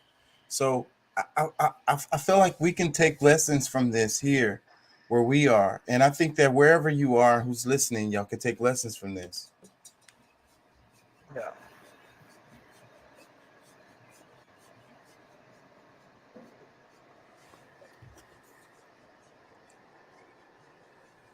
I think a lot of us are just tongue-tied for now.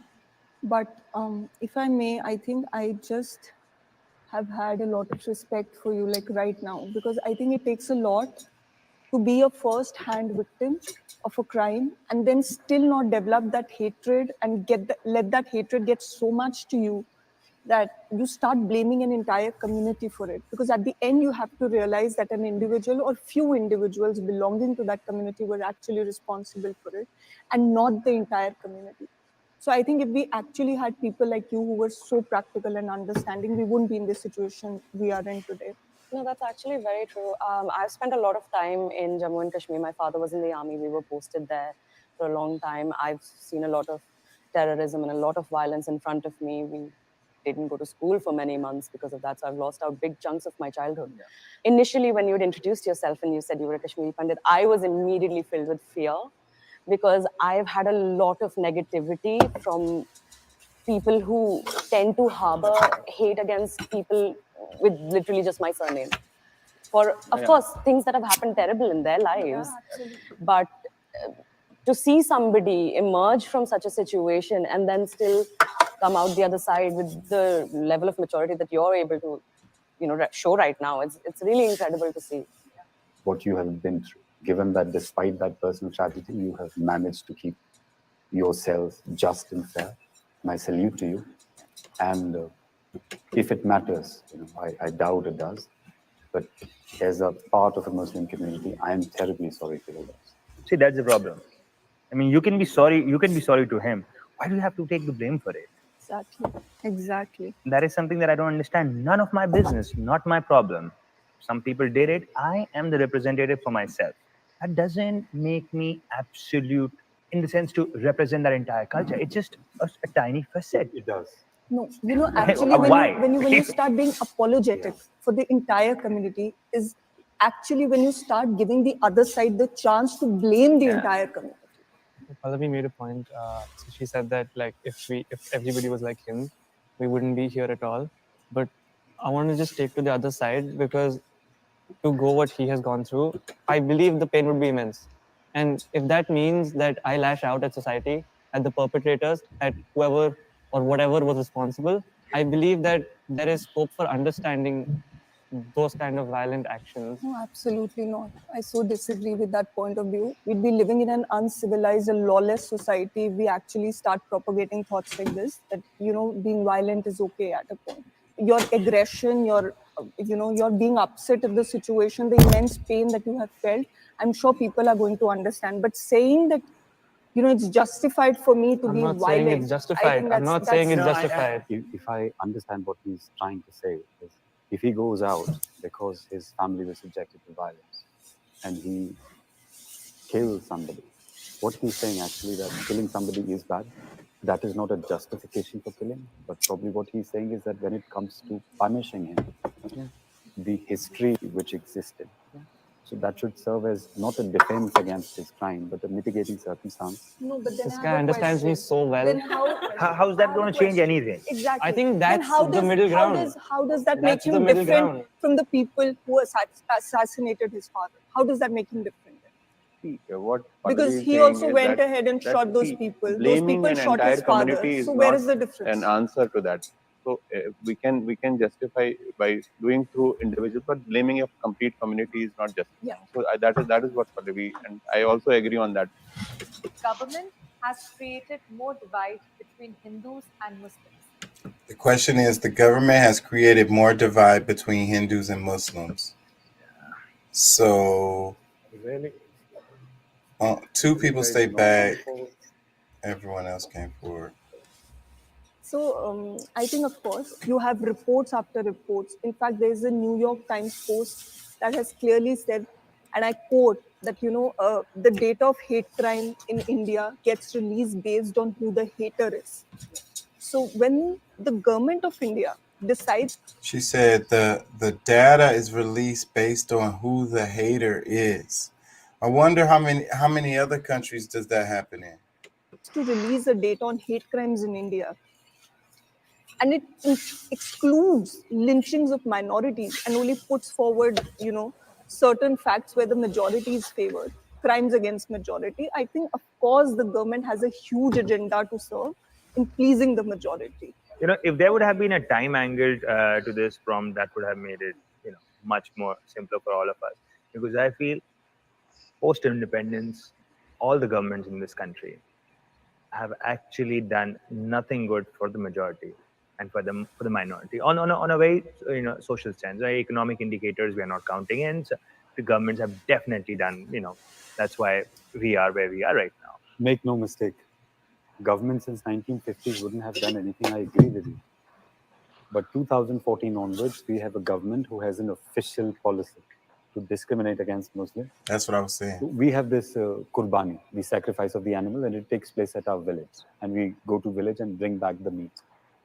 From last 2 years, we are not bringing back the meat because we believe traveling with the meat is very dangerous. They'll stop you and they'll lynch you saying that it's cow. So this government has multiplied hate and hate crimes exponentially. It is not something which is just happening and they're apathetic about it. This is their policy. And these are, seasoned politicians making very absurd claims, that you should go to Pakistan and all. And you and I may think that they're buffoons and idiots. But what they're doing actually is they're normalizing it. Yeah. Unlike Congress, and which this politician has said is very right, Congress may be corrupt, I agree with you. But this government has overtaken the institutions so completely. The judiciary, the investigating agencies, the media. Yeah. The media. I think all of that was already, taken not so over much. on I different think that's degrees living in for a complete long denial. time. That's living in complete. Governments before this must have done this. What we are seeing now is a support towards basically all of you this. were, They support it blatantly. It's happening. Without any regret that they're violating So the problem is the constitution, degree they're here. violating law. There's open support for it. When did we see previous governments supporting it? They at least had the knack and the shame to go ahead and oppose it, even on the face of it. Even though in your head, they must have in some way had a hand in this. but they never supported it openly. What we see now is open, blatant, shameless support, and it has led to such violent situation on the ground. Let me correctly Does that not sound familiar to you guys? Are y'all getting this? I know they all have an accent. say people are being lynched for just carrying meat. Yeah, I hear what they're saying. That sounds like what's taking Put that place now. segment in. That's what I'm saying, right here in the States. I don't think it's the government who did the lynchings. And the people who did the lynching, they have been arrested. And even our prime minister has said several times that it's has denounced those acts. So I don't think it's the government who's not doing. It's a law and order issue in UP, and it should be looked at as that. You're naive, buddy. Secondly, I don't think the government is increasing the divide between Hindus and Muslims. I think the divide has always been there since the partition. Second of all, speaking to the Ram Mandir issue, Hey, bro, I there got my something to stance add to is this. the Muslims have thousands of mosques. Go ahead. You know, the stars align, bro. Our children and our children's children will end all divides, bro. The divides are falling. And you know what? Even the devil and his demons will be made clean, and they will end all divides as well. And everyone will benefit. Everybody is given life, man. The divides were because we were bored. Well, it's not happening fast enough. All over the world, but Ram was born only at one place, cycle.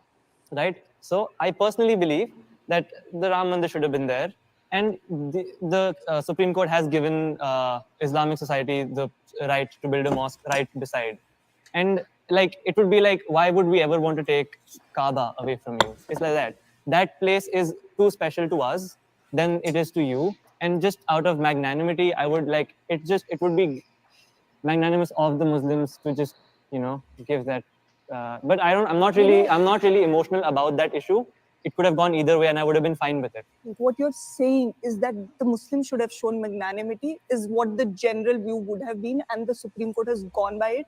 Just because they're minority, they're weak, they're less in number, let them come forward and show magnanimity. Na? Hum to majority, why should we show magnanimity? And let's not forget that a mosque did exist at that place that was demolished. There is proper videographic evidence to show that people were on top of the tomb and they demolished that mosque.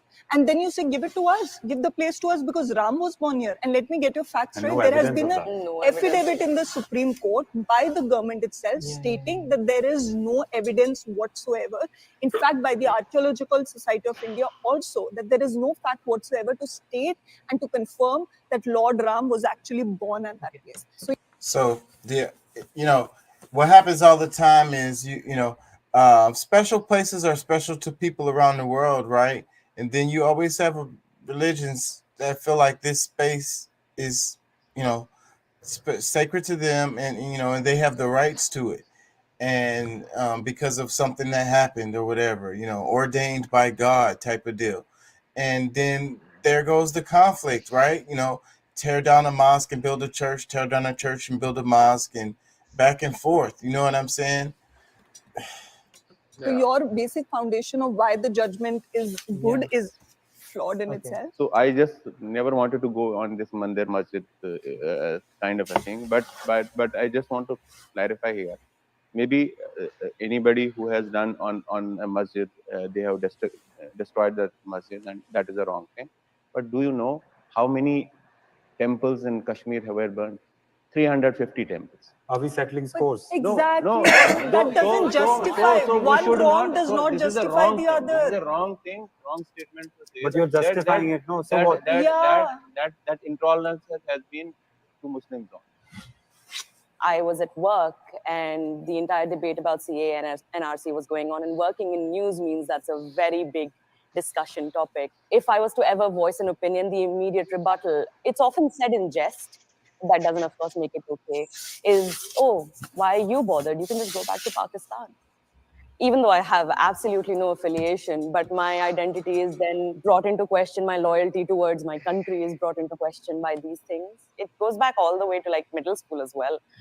Did y'all hear that? Like, that was a little short comment, but it was really a thing. She's like, they're like, well, just go back to Pakistan. You know what I'm saying? You know, where have you heard something similar like that before? Here. Hindus and Muslims can coexist peacefully in India. Can Muslims and Hindus What is wrong exist with these peacefully people? in India? Of Almost course, everybody you are not comes, one born person into stays this. back. You are turned into that. So all these politicians and all the men who wants to keep their power to themselves and don't want to work. So they need things to divide you. I mean, I think we've been living fairly peacefully, to be very honest. There have been some incidences. There's obviously been a spike, but look at us. I mean, we are having such a sound conversation, and has definitely been an increment in the number of inter-religious marriages. More Muslim scholars being part of public institutions. I'm a thorough optimist. I feel that the trajectory is definitely going uphill, despite all the hiccups that we are facing at this point in time for political reasons. No, I don't agree that it's going uphill. I think it's getting worse as of now, since 2014, like Kabir said. But I think, yes, there's definitely a place to coexist because we have been doing that since even before independence, right? Yeah, 1,000 years. Yeah. We have coexisted for so long. Also, I think the situation on the ground, like we're all the privileged lot, so let's accept that. But even if you see very common people on the ground also, I don't think there is as much as divide as is being portrayed by the media. And the only reason the media is portraying it is because the government, to its own benefit, wants to push this narrative that there is a Hindu-Muslim divide, that Muslims have been the cause of your trouble. They were the one whose needs were always put forth, and despite being majority, you were always neglected. So now we are going to look after you. So I think the media is just running that narrative full throttle since 2014, and it's just becoming venomous. Like Kabir said, fascism gets to you very, very slowly. Fascism gets to you very slowly. The media, she was saying the media is driving this divide, saying that really on the ground, the people are really more cool with each other than it looks like, and, than it's portrayed in the media. Like, all of this should sound familiar. I'm not very much comfortable when you are saying after 2014 it had happened. So I don't agree. I don't agree on that with you on that particular thing. Yeah, Muslims and Hindus, if born in India, can coexist very peacefully, and only we need to leave the extremism. So whatever, maybe that Hindu extremism or the Muslim extremism. Extremism is the main issue which should be left behind. You better defend yourself. I think, like you said, it's a very optimistic view. It's very idealistic. I want it to happen. I don't know if that will happen. You're right, we have existed together for a very long time.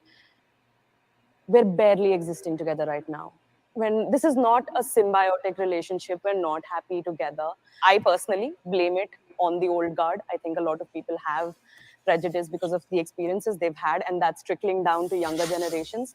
Perhaps, not to make it sound extremely dark, but if that generations die out and conversations like these continue, there could be change. But again, keeping our privilege in mind, these conversations are just happening here. I am super afraid of having these conversations outside of these. I am afraid of backlash. I am afraid of being othered. I am afraid of being told that, oh, just go back to Pakistan where you belong then. You'll be comfortable there.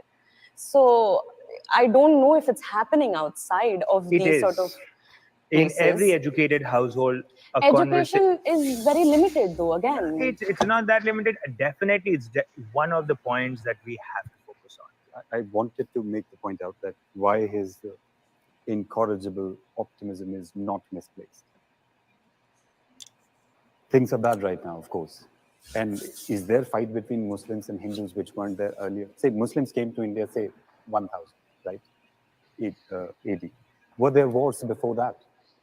Of course, yes. Were there Muslims when there was Mahabharata? What was there discrimination before Muslims came? There was a caste system. There is nothing particular about any one particular community. So Hindus and Muslims are not that, unique pair who can never be together. Majority of us agree that they can live together. All of us want them to live together. Only difference would be like, how much. So I think we should be optimistic. I implore all of you. We certainly can live together. Oh, you just put up. Pretty cool, man. Hey, what do y'all think? That's pretty good, man. I had never heard of that. So to Yeah, have a so different take on that. so it should feel weird to hear them having like the same conversations that we're having over here in the States, and then the dynamics is totally different as far as like the groups. One thing about everybody up there, they always pretty damn brown to me. They would all get discriminated against over here in the States. Yep. Yeah. That shit is crazy, bro. Like just and I think by us growing up over here in this Western world, we tend to not see that there's other people, that is being discriminated against, that are being treated unjustly. You know what I'm saying? I think we tend to just kind of focus in on us, if that makes sense. Yeah, it's a Because selfishness. because it's crazy, bro. Like it's crazy how, uh, if you see like the people, like and I know it's their religion. They wear these deals on their head that most people call them turbans. I don't know if that's the correct name for it, but that's what we've grown up knowing them as. And they wear these deals on their head and they grow their beards out and stuff like that. And it's so crazy that people over here, like in the States, especially white people, will be like, oh, them damn Muslims, you need to watch Right. out for them. And it's like, they're not even Muslim, dude. At all. Like, Like, they're not Muslim. Like, and they worship the same God you worship. But the hate here for Muslims is just like, and it's crazy, bro. Like, the government has driven that. And it's the same shit. And it's like you have people that, and they discriminate against Muslims so bad, like, oh, those are the people that committed the shit in 9/11, and look at how many soldiers lost their lives in Afghanistan and Iraq. And okay, these wasn't even the same people. These were more like radical Muslim people that I don't even know if the Muslim community even consider them Muslim because of how radical, and they're just, exactly. you know, they're murderers, and that's not of the Muslim faith. Like, but because that's what's driven over here, that's the narrative that's pushed, bro. Like, these people are so discriminated against and hated upon. It's like there's a strong hate for these people, and it's like, like I say, the people that wear the turbans on their head, they're not even, it's Yeah, like and that's the what I was way gonna that they say. treat Most, them people, I think man. most Like, most United States citizens wouldn't be able to tell the difference, between a Hindu and a Muslim. They wouldn't be able to tell the difference. Pat says 9/11 was committed by Americans. Dun dun dun. well, I mean, yeah, true. That's true. But, I'm just saying, like, but you know who they put on the screen, like, Osama bin Laden and, all them people. And it's like, I I don't know, bro. It's crazy, bro. Like how, I ain't gonna say it's crazy. It's just how people will take a narrative and just run with it without even doing their own research. It's like, Let me read a couple comments. It says this is fulfillment, and those who took it in order to get are never fulfilled. That's why most in power aren't even happy, because they are unfulfilled. Same applies with wealthy. You go to war against the wealthy, you get war from the wealthy. You give wealth to the wealthy. The wealthy takers used to hound you because they could take from you. Now that you are a giver. Wealthy givers come to you to give wealth and receive wealth. Now you're powerful and wealthy. There were some more about the Indian stuff. I read comments after that video. Did she talk about the Muslims here? Let me see. Because y'all just mentioned 9/11. I think they mentioned, I don't know where it is though. I don't know where it is.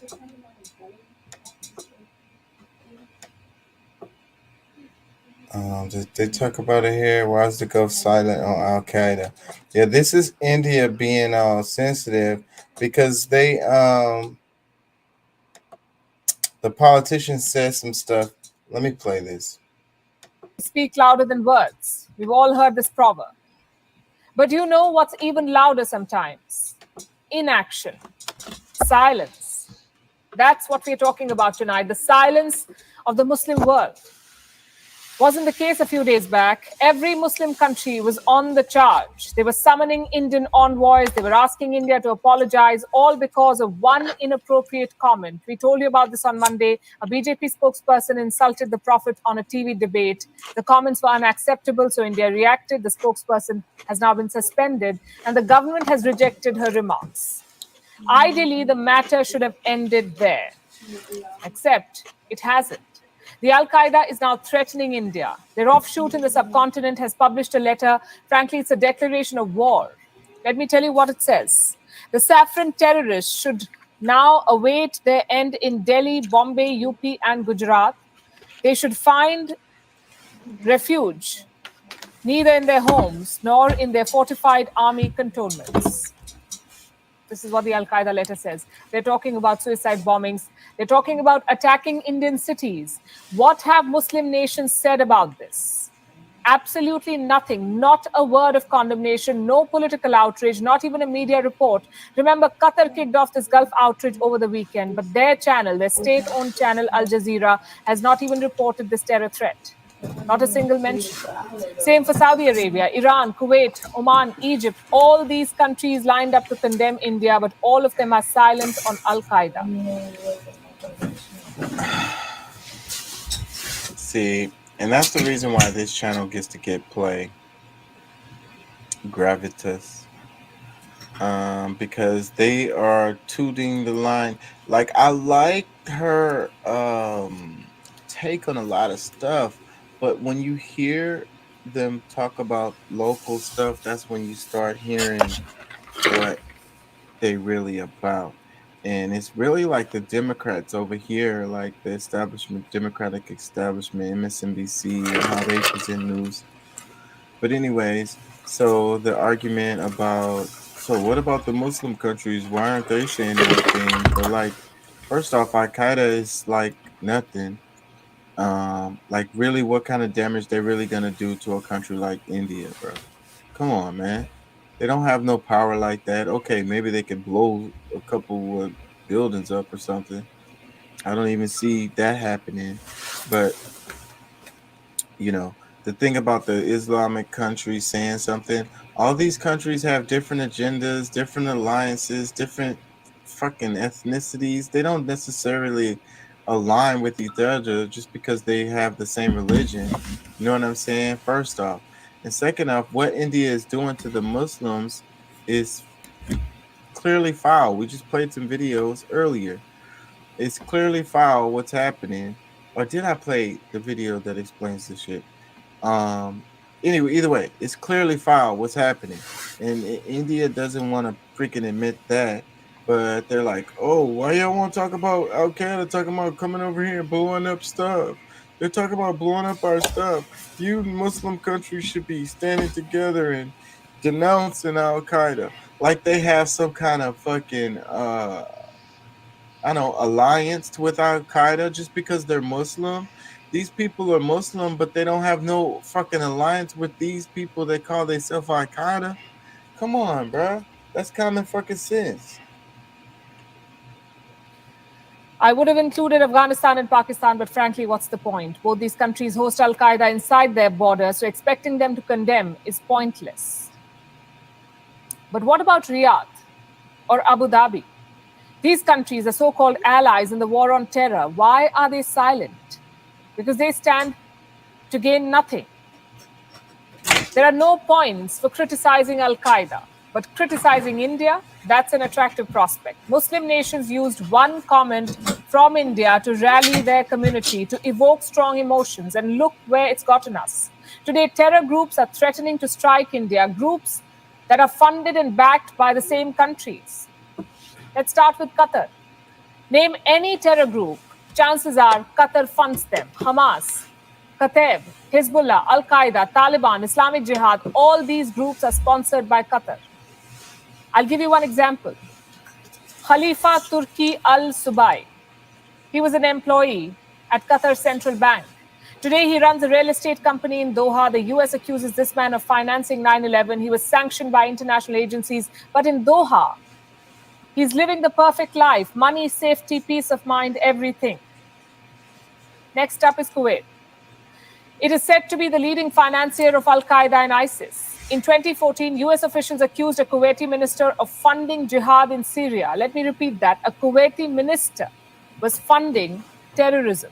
Weeks later, he had to step down. How can we expect these countries to condemn the Al-Qaeda then? They're sponsors of terrorism. They use terror as a state policy, so their outrage this weekend was not really religious. It was political. It was meant to trigger the Muslim community. Just think about it. The Organization of Islamic Cooperation had so much to say. They wanted the United Nations to act against India. But what has the OIC said about Palestine? Or the Uyghur Muslims in China? Or Yemen? Absolutely nothing. Let me show. Those comments are valid. All of that, what she said, is valid. But I'll say Qatar is terrible. Saudi Arabia, people terrible. I mean, I was distracted by a text, but I don't which other country she mentioned. But, you know, again, all Muslims aren't on the same team or whatever, just because they have the same religion. And these people are horrible people. Like, they're Muslims and they're horrible people. So trying to put them in the same boat with the rest of them is not fair. But what she's saying is right. Show you a report that was published today by the United Nations. It says Israel wants to, quote unquote, take complete control over Palestinian land. How many statements has the Organization of Islamic Countries released against this? None. How many against the war in Yemen? None. So it's all about political convenience, about picking soft targets. And in this case, India was a soft target, an inclusive democracy, a secular society, and a responsible power. So every Muslim nation hopped on the bandwagon. They used India to fulfill their agenda, and the fallout is this. It's for India to suffer alone. Because this threat by Al-Qaeda cannot be taken lightly. State police forces are on high alert. Intelligence agencies are on the lookout. Basically, India is alone in facing this threat. Meanwhile, what are the likes of Qatar and Kuwait up to? The same routine: suppress dissent, dismantle women's rights, and fund terrorism. So in conclusion, let me say this. You cannot judge a country based on one person's wrong remarks, but you can judge a country based on its response. In this case, India did the right thing. Was it late? Yes, it was, but the right thing was done. You can't say the same about the Gulf states. When it suits them, they criticize. When it doesn't suit them, they're silent. And that silence speaks volumes of their hypocrisy. WION is now available in your country. What y'all think? Pat said common sense ain't common. I think that I love her new show. I love that show, but that shows how the media is. Whenever they're talking about themselves, that's when you're going to get a skew. Because see, you have to remember that the Hindus are the majority there. So them being comfortable talking about Muslims like that shows their insincerity towards Muslims. Does that make any sense what I'm saying? I'm over here all over the place. Yeah, I got you. Yeah. That shit is crazy. It's so much like the states, that dynamic. Like to the letter almost. You know, you can replace one group with another, but it's all the same stuff. And so we should learn that. You know, we should realize that these governments, or let's say powers that be, they run the same play in country after country after country. How does it keep working?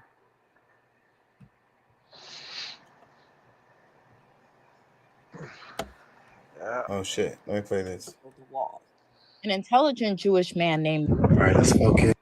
So today I'm going to be talking about the real reason the government wants to make abortion illegal and build a wall. An intelligent Jewish man named Ben Wattenberg wrote a book about this called The Birth Dearth. Take a look at this next video. Now, white people are really frightened. If you don't understand the destruction of Planned Parenthood offices, and you don't understand the wall that we're going to build on the southern border of the United States, you haven't read the book, The Birth Dearth by Ben Wattenberg. Ben Wattenberg was a brilliant Jewish man who was a member of the American Enterprise Institute. And he wrote a book, the first paragraph of which says, the main problem confronting the United States today is there aren't enough white babies being born in this country. He was an advisor to presidents of the United States. He wrote the book in 1987. He says if we don't change this and change it rapidly, white people will lose their numerical majority in this country, and this will no longer be a white man's land. Now, I'm not misrepresenting this. I'm telling you almost exactly what he says. He says there are three things we can do to solve this. Number one, we could pay women to have babies, as they have been doing in Western European nations for years. Then he says, and these are his words, not mine, unfortunately, we would have to pay women of all colors to have babies, so we don't want to do that. He says the second thing we could do is increase the number of legal immigrants that are allowed into this country every year. And once again, he says, unfortunately, the vast majority of those wanting to come to this, they are people of color, so we don't want to do that. The third thing he says, and women had better pay attention to this, 60% of the fetuses that are aborted every year are white. If we could keep that 60% alive, that would solve our birth dearth. Does that sound like racism to you? Now, regardless of how you feel about abortion, you have to see that the government is using religion as an excuse to control Americans. And you have to realize it is against people's human rights to force your religion onto them. Just because you are a Christian person who does not believe in abortion, that doesn't mean you need to force your values onto other people who do not practice that religion. Now, before you get mad, just remember I presented facts to you. Facts that the government has hidden from Americans to mislead them of their true intentions. She spent a long time on her lipstick to make this video. Yo. Hey, what's up? What's up? What's happening, man? Look, she said it, and I didn't have to, because that's actually the real reason why that's happened. That whole Roe versus Wade, and it's so happening so easily, because it's like, man, their numbers are dwindling. They're afraid. I mean, shoot, them getting the whole reason why they, I mean, they know that black people will come. Like, if we get any, just if people just don't hinder us from our growth, like, we're gonna grow past them. So I mean, that's one of the reasons why, like, you get these hate groups to try to put us in fear and keep us thinking, you know, like, trying to deter us from, you know, doing whatever it is that you know, we've found a way to do, you know, get out, you know, to accomplish whatever our next goals are. But that's really the meat of it all, is that their numbers are dwindling. And you know, they keep, and I'm gonna just tell you guys, like, our percentage is way higher than what they tell us in the demographics. Like, we're way more than 12 or 13% of the population. Yeah. So, like, they don't want us to really know that, like, we're more of a majority than, you know, than they are, or that we're even close to equal. And they're steadily losing numbers. Like, their numbers are dropping. So don't believe that 12 or 13% because like they've done some actual numbers. They've done the census. They know exactly what it is, and that's why they're scared. I don't think those census numbers are reliable. Well, the census is not as accurate as you'd think because I mean, I didn't fill out none of that crap. Neither did I. I How didn't fill out many no other census people paper. who did? How many people that's not illegal didn't fill them out? That too. I mean, there's a lot of people who just like, man, y'all ain't gonna do nothing right for us anyway. So what does it even matter that you know who's who? Because I mean, that's another thing. Like, I mean, politically, you know, like why should I tell you, you know, where all our numbers are? You know, where you know, especially the ones who's willing to stand up and you know go against the idiocy that you know the ignorant class. You know that the elite is going to try to put up against us. Why should I tell you exactly where I am? I tell you what, all this on the political side of all of this is really beneficial for the Republicans and Trump coming back. Let me play this. He's turning out to be a combination of Jimmy Carter and Herbert Hoover. That's what's happening. Joe Biden is the worst president in the history of our country. He's turning out to be a combination of Jimmy Carter and Herbert Hoover. That's what's. Yeah. See, I don't know much about those administrations to even, you know, agree or disagree, but I can agree with it within my own opinion that he's the worst president I've ever seen. Yeah, I think that's pretty relative, though. I mean, the black dude came and did way better job than him, and he's had 50 years of fucking experience. Yeah, a better job at getting them their agendas pushed through. Depends on your perspective. Well, no, well, I mean, he did his job. That's the point I'm talking about. I mean, he can't even do his job right. This one. Okay, I get you now. Yeah. Yesterday's price is not today's price. Yesterday's price is not today's price. That's pretty funny. It says Plan B, one step, emergency contraceptive. It says yesterday's price not the same. That should be posted all over the damn fuel pumps across America. Yesterday's price is not today's price. Like that's shit everywhere you go. Shit all through Walmart. Like I said, like I don't know when the last time I said it, but I haven't seen any damn rollback prices at damn Walmart. They ain't doing shit to try to help anybody either. Man, you know what? This is what I want to talk about too. You know what I was thinking about? I was thinking about all the different monopolies that we deal with, bro. Like it's so crazy that we don't really think about it. Like, okay, so if you're in Texas, it's a good chance that you get your groceries from HEB or Walmart. Right? Yeah, in majority, yes. And it goes like this for a lot of stuff. We could talk about like your internet service provider. There's a good chance that you have Xfinity or what's the other one? AT&T. AT&T. You know, right? Am I wrong? No, you know, and we could keep on going down the list. Everything is like that. You know, I've been dealing with a lot of credit cards at work.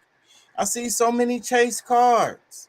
So there's a good chance that you bank with Chase. I don't. Yeah, that's my main bank right now.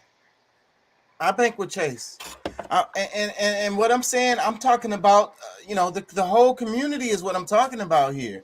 So what we not realizing is that, you know, slowly they've been going to this, and it's monopolizing every little area. Okay, and then they work together behind the scenes, price fix, whatever, data mine, whatever, to try to milk us some more.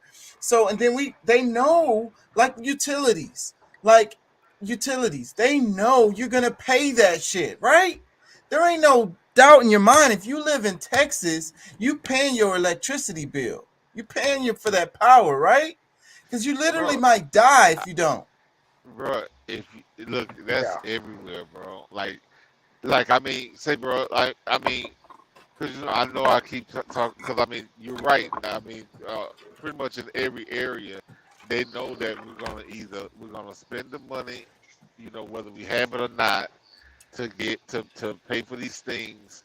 You know, it doesn't matter if we go broke doing it. We're gonna pay it because, you know, we've made these necessities. So you got the rent, and they've been raising the rent, and they got a monopoly on that type of shit. With these, you know, most of these apartments are owned by like these BlackRock companies. So yeah, so you know, you like you said, we have to pay that rent. We got to pay the light bill, and we got to pay like our water bill, and a lot of us pretty much have to pay our phone bill. Like I don't know how you live without that. You know what I'm saying? Oh yeah, no, that cell phone is definitely getting paid. Yeah. I mean, that's my money. I mean, shoot, how do I know where my next load going to? And not, like my communication with anybody. I mean, I hate to even imagine what it was like as a truck driver in the '80s when there was no cell phones, and like you got to go sit at a damn truck stop and wait for a damn a freaking payphone to be available. But they did it though, bro. They did it, and think about Okay. how much easier and how much less stress they dealt with. Cause see, now we're easily accessible. Now you're on your run, you're on your load, and you know your dispatch can call you up and be like, you See, know, but no, it's can not you my go? dispatch that bothers me. It's the damn brokers that calling, and you know, some of the damn brokers act like they ain't got nothing better to do other than to try to figure out, you know, what you did in your last 50 miles. You know Yeah, what I'm saying? so Like, and that's what I be saying is that I feel like the cell phones are electronic leashes, man. Like they you know, it's a way for people to have power over you and control you. Like that's what be making me mad when people call and it's like you have to answer the phone like no matter what I'm doing. I was asleep, I was taking a poop, you know what I'm saying? I was doing something other than wanting to answer the damn phone basically, you know? Yeah. Nowadays, bro, send a damn text, and we can decide over text if we want to talk on the phone. But if you can't send me a text, then I mean I don't. I'm sorry. Like I'll be busy. I have most of the time the phone call is gonna come at a time when I'm in the middle of something. But back to the monopolies. This is where we are, right? So this is how much control they have over us. This is where the power really lies. You know what I'm saying? It's us. They're the illusion of choice. They make us think that we have choice, Coke or Pepsi or whatever the fuck. You got AT&T or fucking Xfinity, But Republican or Democrat. it's but then too, but we also have to, yeah, that's true, exactly what you're saying. But to also to play a little devil's advocate, too many of us don't believe in the small man because you yourself could go out there and create your own internet service, be an internet service provider. But You know that's what I'm gonna get saying? crushed by these monopolies. But I get your Well, I point mean, though. it depends. The only way it's gonna get crushed is by people not believing. Oh no, I'm gonna just go. I know AT&T charging me Nah, two it's hundred a nah. month, I but I'm can't gonna agree just with go. you on that. I get your point though, that because but they're gonna come in and buy you out or whatever. They're gonna smash you out. Best believe it. If you compete with AT&T, if you compete with Amazon, if you compete with fucking Walmart or somebody like that, they're gonna smash your ass. You better believe it. Don't have no doubt in your mind about it. I But can't just say that, bro, because they're so big. They're gonna get customers no matter what. They're not necessarily even really worried about that's what you necessarily think. even worried about you, bro. They Like watching that shit like a motherfucker, like a hawk. Things go away quickly. Look at Blockbuster Video. They that went shit away. went away because motherfuckers got lazy. And when Netflix came out, oh man, we'll send you 5 videos. You know what I'm saying? And, As you mail back one, we'll send you that. That's where that shit went and away. I That and agree then that streaming. that's the reason. And Like they I was say, greedy. They it's was all greedy and about the slow. choice, bro. But no, that we don't have that really. But look, I get your point though. What your point is that people don't support. We like to support these major labels, these major whatevers. You know what I'm saying? We don't like to support Tebow and Tyrone. You know what I'm saying? Sally and Sue and Keisha and them. You know what I'm saying? Yeah. We want to talk shit about them, and we don't want to, so we're like, oh, I only fuck with Gucci, or I only fuck with, Louis, or whatever the hell. And these labels don't even want you buying their stuff. And then you got people out here making really nice stuff, you know what I'm saying, but it don't have the Gucci name on it, but you don't want it because it's fairly unknown or whatever. So it's such Well, a brainwashing. there's actually black brands that are on a luxury, like way, like say, bro, way colder than some of the shit I've I seen it. see.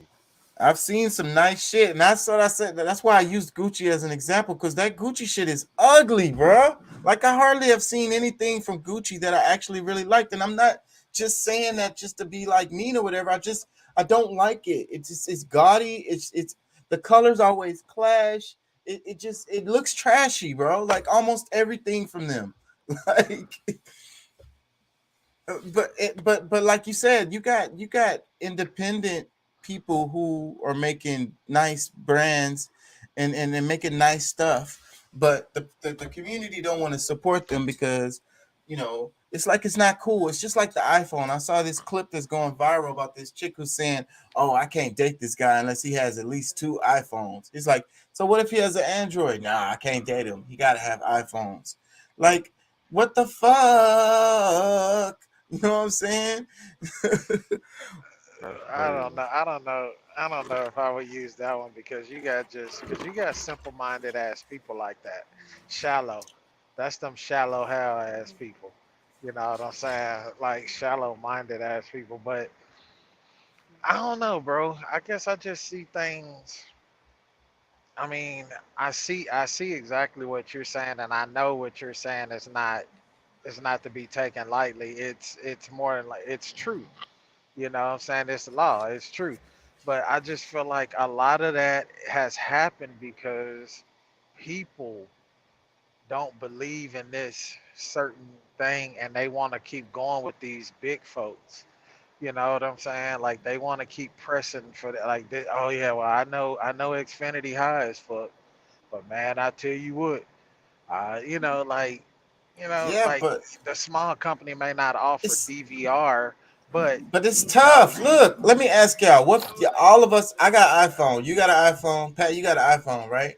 Yep. Thriller. What kind of phone do you have, bro? You iPhone. know. So look, all 4 of us is in here with a damn iPhone. Why is that? I'm gonna tell you why. Because I had an Android, right? And my wife decided to get me an iPhone one time, and that iPhone, the first iPhone I ever got was an iPhone 6 Plus. I had that phone from the day that it came out up until year before last. So that phone came out in like 2013, somewhere around in there. Look that shit up. I don't quite remember. I think it was like 2013, 2014. And I just had to get rid of it year before last. My Android, I had to get a new Android phone like every year, bro. The battery fucking sucked. Being a truck driver, doing a lot of shit that I do on my phone, the Androids just do not keep up. They do not. Like they don't last. Even like I even went from just having your standard bullshit ass HTC Android to getting like when they first introduced the Samsung Note phone. I was like, okay, the Note is more like a tablet style phone. It should be able to handle this and handle that no, bro. Like it was But just it look, was well, fucking let me ask y'all trash. this: if Tebow came out with a phone, Susie, Sally, Keisha, Tom, would y'all use it? Yeah. Yeah, bro. I've been with just about, I ain't gonna say every small cell phone company, but I've been with like 3 different cell phone companies that I guarantee you neither one of y'all have never been with. I was with Helio back in the day when Helio came out. I was with Clear. I was with what was the other one? God damn, I can't think of the third one. It was Helio, Clear, and I forget the third one that came out, and they just fell off the fucking map because people didn't buy into them, and they had some of the baddest fucking phones. T-Mobile didn't have these phones. Sprint didn't have these phones. Verizon didn't have this shit. Like, you know what I'm saying? I was with them back in the day. Like, Well, my argument is that the reason why we have the iPhones is because it's easier, it's simpler, it adapts to all of our devices. You know what I'm saying? And there goes the illusion of choice. What I'm talking about. It would probably disrupt your life to go with Tebow's phone. Like literally. Will it be compatible to your computer? Would you be able to, use the same apps that you was using before? You know what I'm saying? We have to try to see it. And you see how Apple uses, you can only use Apple apps on Apple.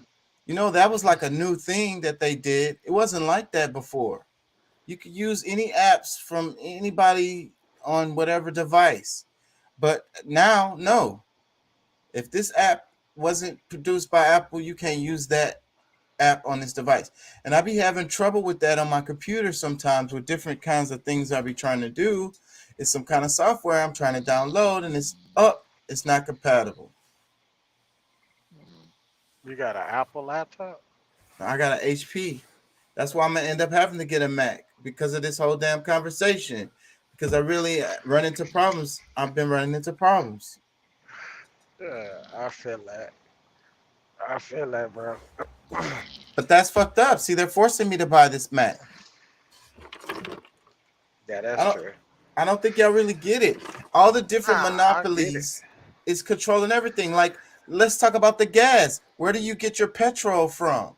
It's either going to be what? What is it? Exxon or Mobil.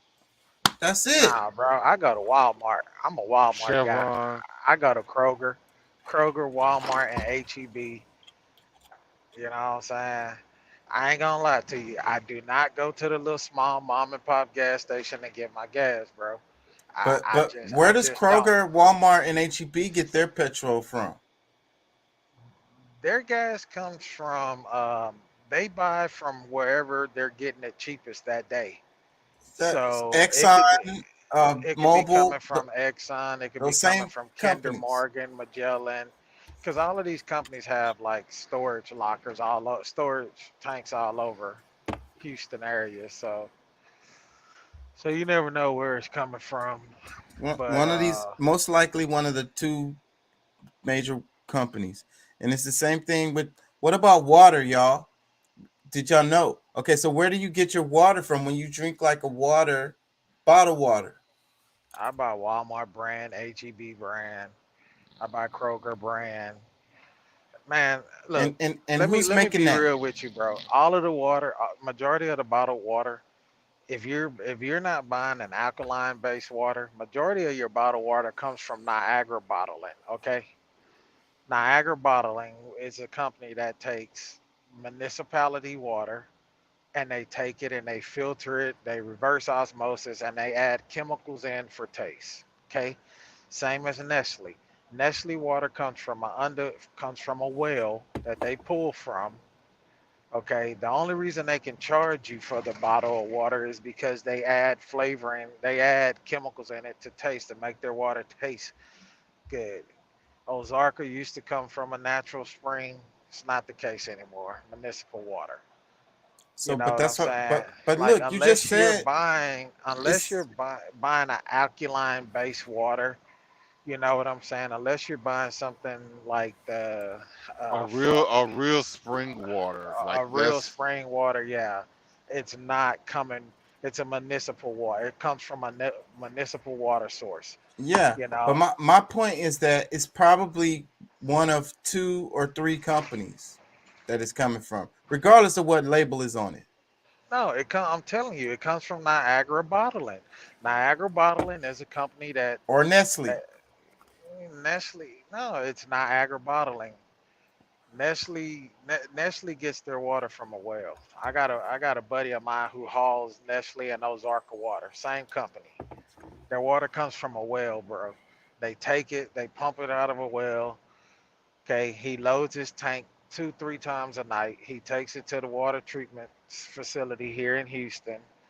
You know, he unloads that shit into a tank. They run it through filterization, reverse osmosis. They add chemicals in for taste to give you that taste that you're getting spring water when really it's not fucking spring water. It's coming from a well. It's a bunch of bullshit. And Now, but my Niagara Bottling, their water is pumped in from the municipal water. You so know what I'm much saying? bullshit, and then just charge you for it. And then they probably getting it for free or for pennies on the gallon. But my point is, it's economics, bro. That's how you control people. And then you give them an illusion of freedom. You get you give them privileges. You know what I'm saying? And so, but you control them. All of this is economics. So let me play this clip right here because she's saying that the abortion thing is economics. Surprise! Welcome to America. Abortion is all about money. Abortion access isn't just about bodily autonomy, but it's also about economic security and opportunity. Legal access to abortion increases women's probability of graduating college by 72%. Delaying motherhood by 1 year due to access to legal abortion increases women's wages by 11%. And on top of that, legal abortion decreases the percentage of children who grow up in poverty and improves future life outcomes, including college attendance rates. Legal abortion helps women and our society overall become more educated, higher earners in better financial positions. But let me be clear, the same people who stacked the SCOTUS bench do not want this for their communities. They want babies born into poverty. They want single mothers to struggle to support their children. Why? Because it keeps the working class working. The same legislators that are adamantly pro-life also hail from states with the highest poverty rates and the lowest literacy rates. So don't tell me this is about life. This is about keeping people paycheck to paycheck so that they have to work until they die. I'm mad. You should be too. You can fight back by donating and voting. Surprise! What do y'all think? Welcome. Some of y'all do not understand Well, let's play this one first. Chicago, and I do, so I'll explain. The SCOTUS decision to strike down Roe v. Wade is not going to end abortion. It's going to end safe, legal, accessible abortion. Let's focus on one of the most conservative states as an example, Texas. Before the ruling, it was already expensive to get a surgical abortion in Texas, $1,000 to $4,000. And now that people are going to have to factor in travel costs, lodging, and time off work, the only people that can afford this are senators, mistresses, and the Texan elite. But in economics, there is an unusual phenomenon called Giffen goods. Certain items, when the price goes up, people actually buy more of it, not less. For example, high inflation, you go to the grocery store, all the prices have gone up, but because people can't afford premium items like meats and cheeses, they buy lower quality items like rice and bread instead, even though the price of those has gone up as well. In this case, safe abortions are the meats and cheeses. Unsafe, unsupervised abortions are going to be the Giffen goods that people opt for, even if it costs them more, both from a money and safety perspective. This ruling is a death sentence for poor people. Okay, comments. I think that if you're standing up for the right things will stand up for you. And the more you spread knowledge, the more knowledge will be spread to you. So she has the right idea. But I also think she's focusing a little too much on the fighter spirit, which is inside her. But the more you fight, the more, you know what I mean? The more people fight you. The more you fight others, the more people will fight you. So I would say, how do you not start a war over it, but how do you bring unity to it in a better way? And that's my argument. The preservation of the union. Y'all remember the whole thing with the bleeding Kansas and the free states and slave states. That's what led to the Civil War. And then their argument was preservation of the union. There must be preservation of the union. So we got to find we have to make a law on this that's national so that we can preserve the union. I think this is another one of those topics like that. It's so divisive. What do y'all think?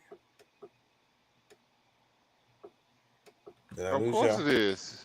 You kind of lost me, bro. It's definitely divisive, but I mean that's something that's far from new in this country. Yeah, there you go.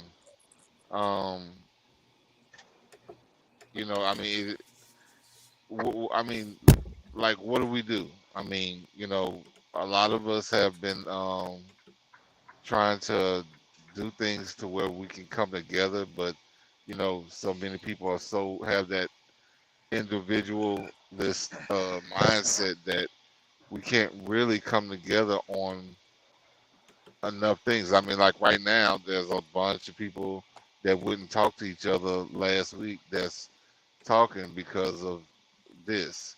So I don't know. Maybe there is some,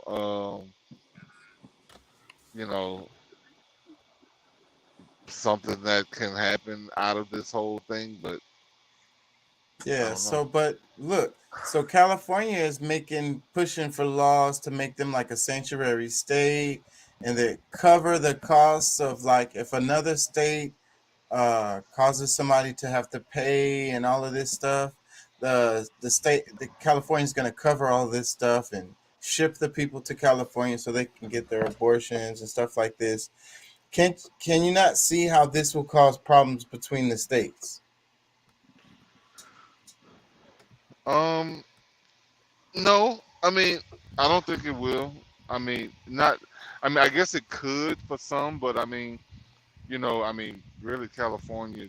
I mean, they must be really hurting for people to come in and pay taxes because if they're going through those extremes, like they must not have workers, because California is a big produce country. I was about to say country. Well, it is the country, but it is a big produce state, and a lot of people are moving away from there because it's too expensive to live there. I'm gonna play this. The right to life. I am humbled to be a part of this and the first attorney general in the country to effectively end abortion.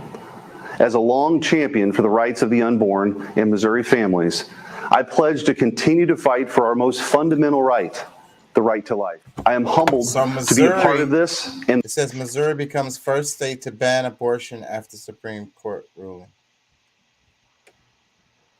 Yeah. I don't know many people that's looking to move to Missouri anyway. I mean, listen to the name of the state, Misery. Yeah. What's in Missouri? Some cows. Well, they got a lot of underground caverns, caves. They got cattle land out. They got, Missouri is a country state. It's a country state, depending on where you're at. But yeah. I mean, but we gotta think about this though. Look at I don't know. Look at the population of Missouri per capita as far as whites versus blacks. There, Let me play this because it's funny. I'm sure Pat knows this already, and probably y'all do. But here, let me play this. The Republican Party, of course. I hope it wasn't Democratic. Wrong. Hold on. Which political party founded the KKK? The Republican Party, of course. I hope it wasn't Democratic. Wrong. Democrat Party. Are you serious?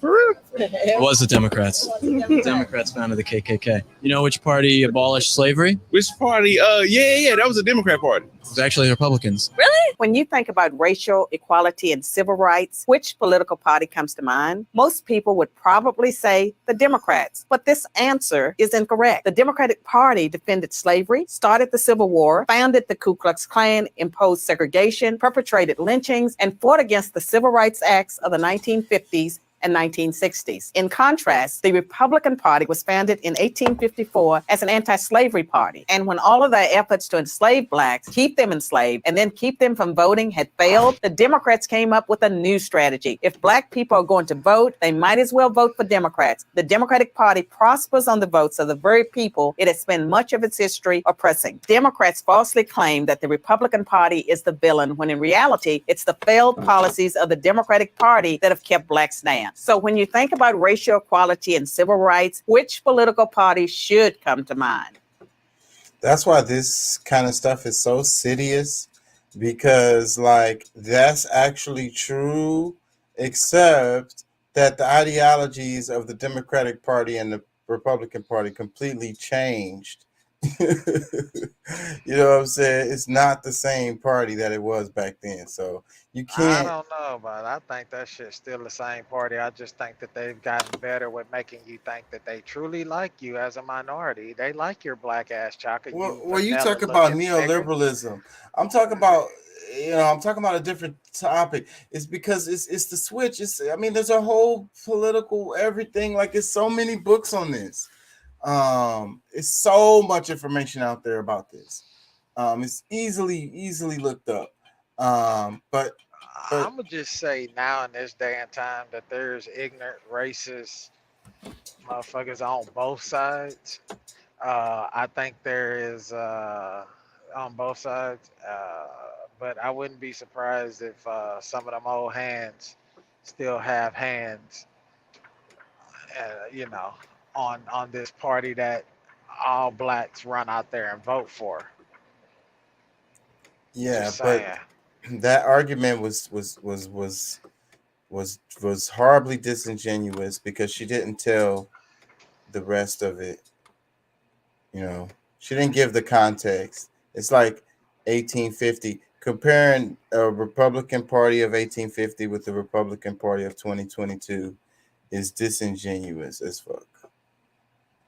Same way as comparing the 1850 Democratic Party with the one today. That's why education needs to come in. That's the reason why people need to know their history. That's the reason why they don't teach you your history, because if you did know it, then you would understand that shit was all bullshit. There's truth in what she's saying, but she's totally manipulating information, in a way that's going to skew you to think in a certain way that's totally wrong. Ain't seen nothing yet. Women are going to control their bodies no matter how they try and stop us. The hell with the Supreme Court. More words. There's a strong divide. I think. What if you brought unity and compromise? Maybe the women that don't get the abortion get a payout, and the kid gets to go to some elite little area, not an orphanage, but somewhere badass. And you know what they're gonna say? Who's gonna pay for this? The givers. Where's the money gonna go? The givers. Donations? No, the people are being made into givers now, so everybody's gonna be giving. They didn't know that they were taking. They're all gonna be giving now.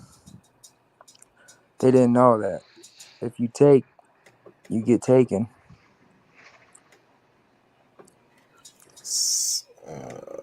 Target is going through it. This would be so bad. Target came out today and said, yo, we got so much stuff in inventory, we're gonna put it on sale. I know some of you's like, where's the bad news? Here's where it gets interesting though. This is the second time Target has come out stating that their forward guidance is not looking good with their profit margins because of inflation. So as we move forward, they're saying, yo, people's not going outside spending money. Economics 101 will tell you if people are not outside spending money, then the businesses are not making money in order to pay their workers, which means they're going to lay off the workers. And if you lay off your workers, they're not going to have money to spend at the stores, and the cycle goes on all over again. They keep talking about a recession's coming. That joint is already here. I never thought good news would be so bad. Well, if you do have a couple dollars, That means you need to go up in Target and see what you can find on sale. Yeah. Hey, bro, I don't know how true this is, but I heard that Target actually promotes a lot of black product lines, dude. Like skincare, hair products, clothes, all kind of stuff. And I guess it's true because every time I go in there, like you can find a lot of black products on the shelves in Target, like that are made by black owned businesses, black owned manufacturer companies and stuff like that. Yo, I can't think of a more deserving race to give this message to after you guys have been taken from. Let this be everything in your race. Just tell everybody, bro. Make the I'll give this message, and I want it to be a woman and like black and a black guy, bro. You know, something like that. Start this movement. You get what you give, man. Run it and just fucking run up. Run up the fucking takers aren't even gonna take because they're not allowed to take from you. You don't let them. So they're not gonna hang around people they can't take from. Just start giving, bro. Just give them. Give them nothing. Give takers nothing. You get nothing from takers. I kind of like that. Experienced major blood clotting, nausea, headaches, and a few other side effects. 3 women even died after taking this. The less educated women in Puerto Rico were eager and desperate to try out this new form of sterilization, because there was already a sterilization law. And after having 2 children, you had to get sterilized as a woman. So with this, women felt like they had more control of their bodies. Like many other races, we've been infiltrated. Biological warfare. Did you know that Puerto Rican women were used as guinea pigs to test out birth control back in the 1950s? The U.S. believed that Puerto Ricans and others living in poverty should be wiped out to make more room for the fit members of the population. And birth control was part of that vision. But more people were making less than minimum wage, so the margins are just crazy. More people were poor than were middle class. Check it out. This is the first birth control ever made. It's called Enovid. Enovid is made from synthetic estrogen and progesterone and was nearly 100% effective. Bad thing is, when Puerto Rican women were given these pills, they were not given the health risk and the safety risk. The majority of women experienced major blood clotting, nausea, headaches, and a few other side effects. 3 women even died after taking this. The less educated women in Puerto Rico were eager and desperate to try out this new form of sterilization, because there was already a sterilization law. And after having 2 children, you had to get sterilized. Yeah, man. So where does it end? You know, that's one of my arguments about this thing. You know, you can't think that this is their end game. They're not done. What's next? What they coming after next? Which freedoms or rights or what privileges are they coming for next? No weapon formed against us shall prosper, bro. They ain't coming for shit. They're the loudest.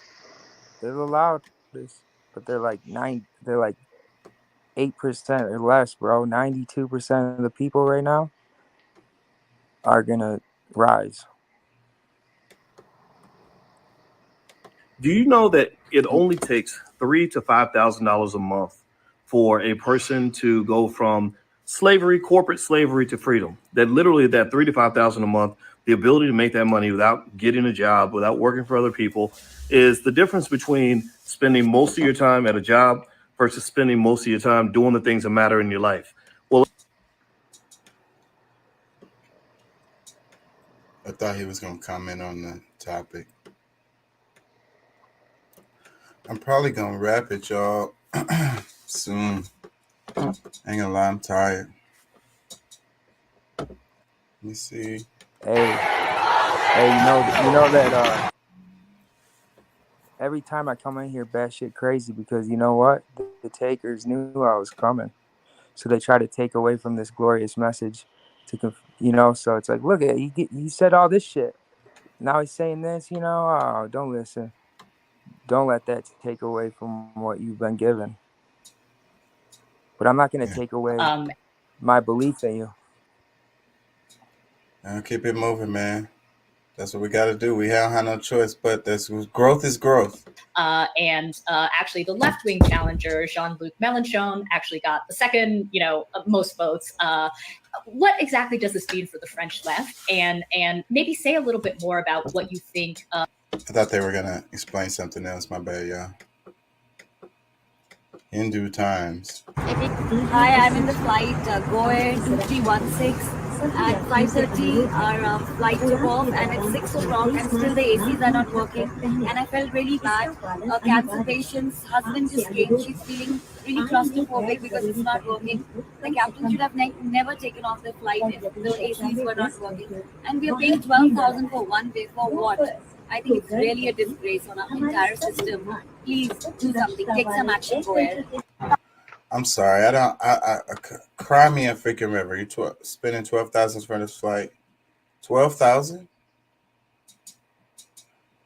That is fucked up that they did that, though. They shouldn't have took off if the fucking plane wasn't properly functioning. Because if the AC isn't working, then that means it's not properly functioning.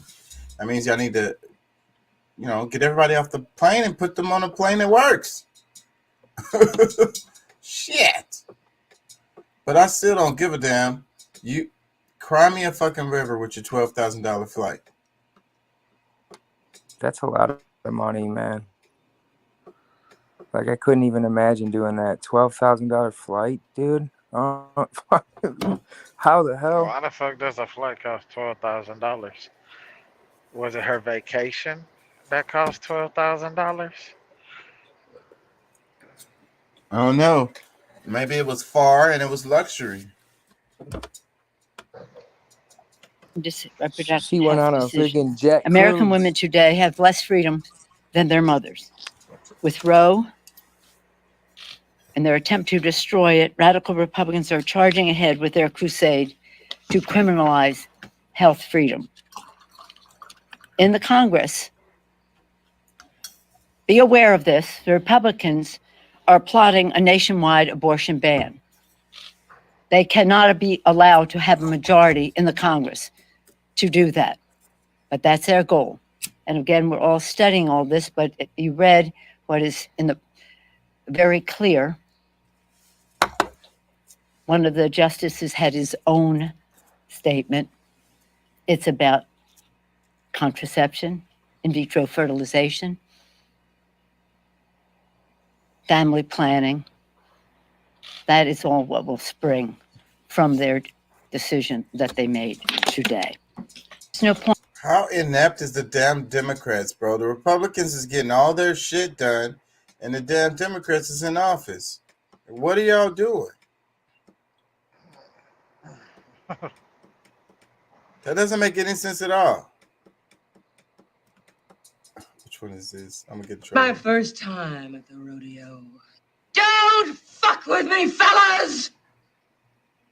This ain't my first time at the rodeo. Man, I ain't gonna lie. I like those old movies with the over extra acting. I'm a Jim Carrey fan, and I think that that's what he does. He was copying off of those old movies with this extra acting, like Yo, over you the want to know top. what's crazy? You always find chaotic drama inside our taker. Chaos just follows them. And it followed me for a while, bro, till now. Yeah. Same. But we can watch the chaotic drama and laugh.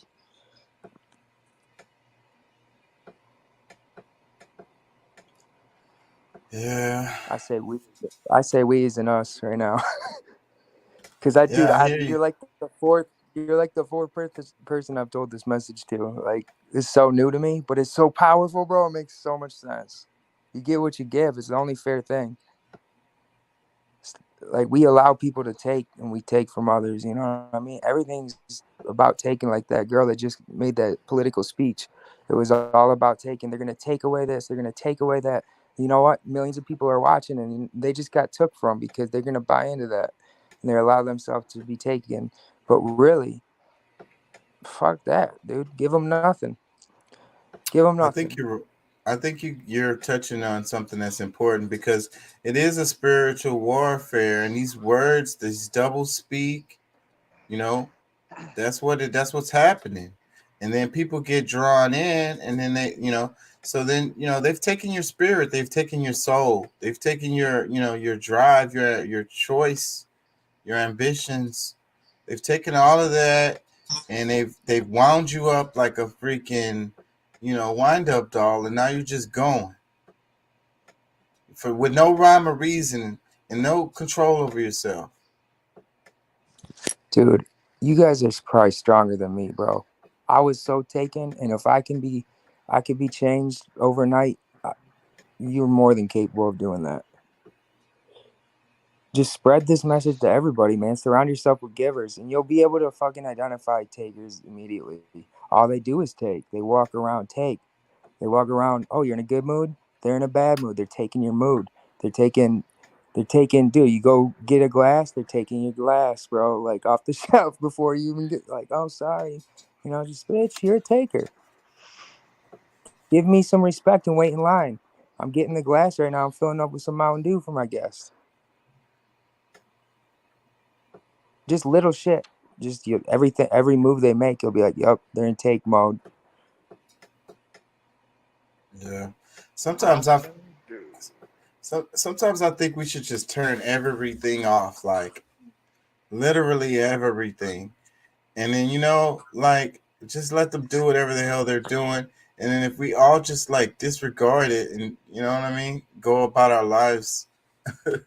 But that's the naive side of me, because in reality, you can't do that because the cops going to come beat you on your head or whatever. You know what I mean? You can't just sit peacefully in your car or travel peacefully back and forth to work. You know what I mean? But I kind of argue that looking at it that way takes away all the good things, bro. All you're seeing is the bad things. So like don't take away the good things by only watching the bad things. Yeah, but the bad things are real, and the yin and the yang is a part of the whole. And if we pretend that these things aren't happening, then that's how these things continue forever. We'll never have no resolution. Bro, the only thing is you get what you give. Just tell everybody around you, bro. All you guys will be givers, and everything will be given. Yeah, It's literally the secret, bro. Secret of life.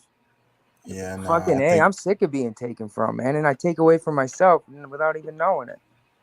I think we have to take back our freedom, take back our rights, take back our privileges, take back the power over ourselves, take back our mind, our soul, our spirit. You just did. You just did, bro. You gave yourself the ability, and then you gave givers the opportunity to give to you, and that's what they do. So everybody from all time, past, present, and future, they have that power to give, and they're going to give to you because they get what they give. So they know if they give it to you, they get it in return. And God is the same way, bro. It's the most fair thing. Life ain't fair. Kinda is, bro. You get what you give. You take, you get taken. You get taken from. Yeah, well, in a perfect world, that would be true. But it's just not the case. You could say, it's fair, but over time, it's not. I would say for some, right now, the system don't tell you that, and they engineer everything for. Dude, how old are you, bro? Like, I'm 30 years deep and getting taken from, and taken from myself, and taken from others, and just cycle of fucking 30 years of just take, never fucking getting or giving. It's just like, gosh, man, I'm sick of it, dude. It was like now I gotta change like instantly. Probably not. It's not gonna happen overnight, bro. But a year or two down the road, everything, you'll just be good at it. Givers will come from every direction if you give that to the givers. Give the givers the ability to. Don't let the takers take away your ability to tap into the givers, bro. Damn, so apparently they're protesting like everywhere. I missed all this because I've been working all this time. But apparently they're protesting like all over the place. I need to work on public speech bad, bro. But So when I deliver the Roe versus messages, Wade being overturned. Oh, okay. Look, let me play this. It's 4 minutes, ABC News. They said protests erupted nationwide. Hold on, let me play this for y'all. Give me 1 second. Reaction from both sides to the Supreme Court's landmark ruling overturning Roe v. Wade. Demonstrators gathering at the Supreme Court, those in favor of abortion rights, at times facing off against many celebrating the justice's decision. Those protests spanning the entire country today, most of them peaceful, as 8 states already moved to make abortion illegal. Overnight, officers firing tear gas to break up a large crowd outside the Arizona State Capitol.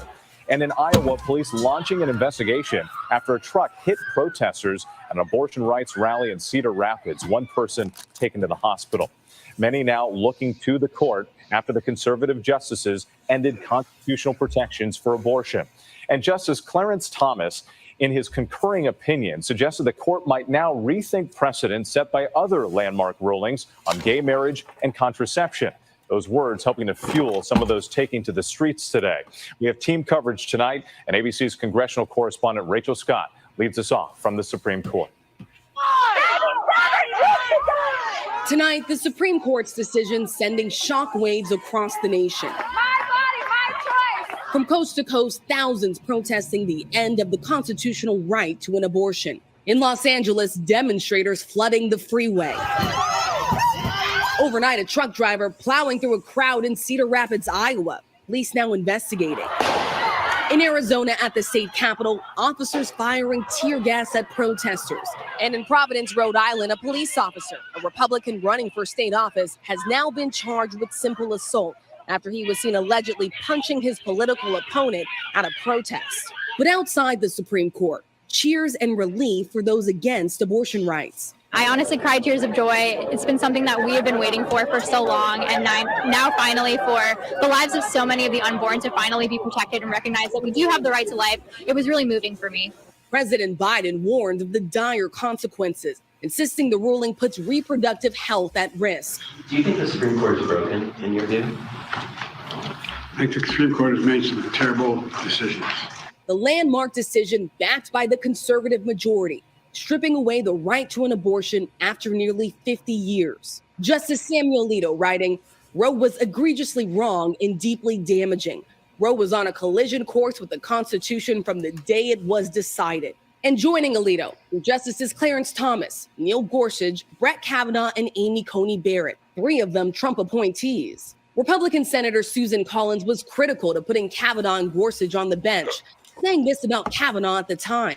He noted that Roe had been reaffirmed 19 years later by Planned Parenthood versus Casey, and that it was precedent on precedent. He said it should be extremely rare that it be overturned. Now, she says she was misled. In notes obtained by the New York Times, Kavanaugh apparently gave Collins private assurances, claiming he understood the real-world consequences and stating, "I'm a don't rock the boat kind of judge." But with Roe overturned, the impact was felt within minutes. Abortion now illegal for 31 million Americans in at least 8 states, including Louisiana, where reproductive rights advocates say they are worried. People will have to carry a child to term when they're already living in substandard housing, when their children are not getting the best education, when they can barely feed their families. Emotions raw on both sides. Rachel Scott joining us now from the Supreme Court. And Rachel, recent polling seems to indicate this ruling overturning Roe v. Wade is at odds with where a majority of Americans stand. So how do supporters of abortion rights plan to carry on this fight in the future? But what I can tell you that many of the people gathered here today, along with Democrats, hope that this turns into a driving issue ahead of the midterm elections in November. On Capitol Hill, there is a push to try to protect access to abortion under federal law, but Republicans are largely opposed to that. So for now, this battle will be left up to the states, Whit. All right, Rachel, thank you. Hi, everyone. George Stephanopoulos here. Thanks for checking out the ABC News. Damn, I tried to stop it before that fucking bell. You know that's going to be the whole fucking election. The whole election this is going to be the topic. Where do you stand on this? So besides everything else that's going on, freaking recession, freaking, all the results of COVID and inflation, gas prices, all that's going to be swept aside and people are just going to be arguing about this. Yeah. I want to read a couple comments underneath this video. The first one says, Jesus said to him, I am the way, the truth, and the life. No one comes to the Father except through me. John 14:6. Is anything worth more than your soul? Mark 8:37. Next comment. What, sir, is the use of a militia? It is to prevent the establishment of a standing army, the bane of liberty. Whenever government mean to invade the rights and liberties of the people, they always attempt to destroy the militia in order to raise an army upon their ruins. Representative Elbridge Gerry of Massachusetts, 750 August 1789. Damn, that's old. Let me read another one. It says, I'm Christian woman and I have 18-year-old daughter with severe traumatic brain injury that happened when she was 3.5 years old. I was 20 years old when I had her. I was in an extremely abusive forced marriage that led to this injury, inevitably. I give powers to the healers to heal her. Let me read some more of her comments. She says, I have suicidal thoughts when feeling too overwhelmed. I had to do everything and work 2 jobs and go to nursing school and run the house and doctor's appointments and therapy appointments, all while my ex-husband couldn't hold down a $10 per hour job. Life was incredibly unstable with him. I think back so many times that I should have had an abortion so my daughters wouldn't have suffered so much in life. She suffered so much, and it's too much to take. Supposed resources are pointless. I even went into preterm labor at 24 weeks because of the insurmountable amount of stress I was under, and was in and out of the hospital till she came at 36 weeks. She was in the NICU for 12 days after I had issues even up to her accident. The horrific abuse I endured before, during, and after my pregnancy, 7 years in total, was atrocious. If anyone there were those within the Christian community back in 2004 who would have helped support my decision instead of shaming me and making me feel like a monster, I should have listened to my initial gut feeling. Jesus loves unconditionally. He forgives and is merciful, especially towards those that truly repent and are born again. The only sin that cannot be forgiven is the unpardonable sin, which is to grieve away the Holy Spirit entirely.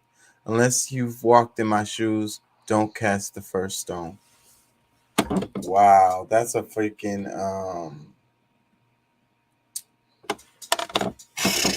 that's freaking heavy, man. I don't even want to make comments. I mean, you guys, anybody that's out there against abortion, make a comment.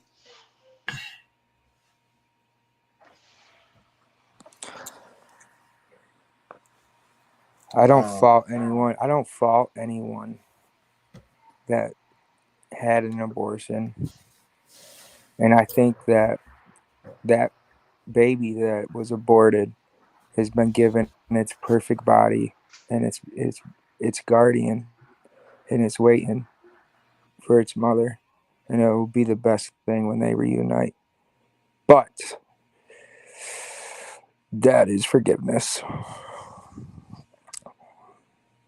That's the glory of God right there. It is nice. Don't take away God's niceness and forgiveness. Don't, you know what I mean? That's what they say. Don't stray away from the Spirit, bro. Don't take away that. Let me read because some more. You're still kind of doing the wrong thing, dude, because you're doubting yourself. You're not giving yourself the ability to give birth, and you're worthy of birth, and that baby's worthy of birth, and you'll figure it out one way or another. But you've been taken from so much, but now the givers will come to you, you know. Because guess what? The takers are panicking, and that's why it's so loud right now. Let me Shit's read some changing, more. bro. The next comment, it says, watching America devolve into an episode of South Park is something entertaining.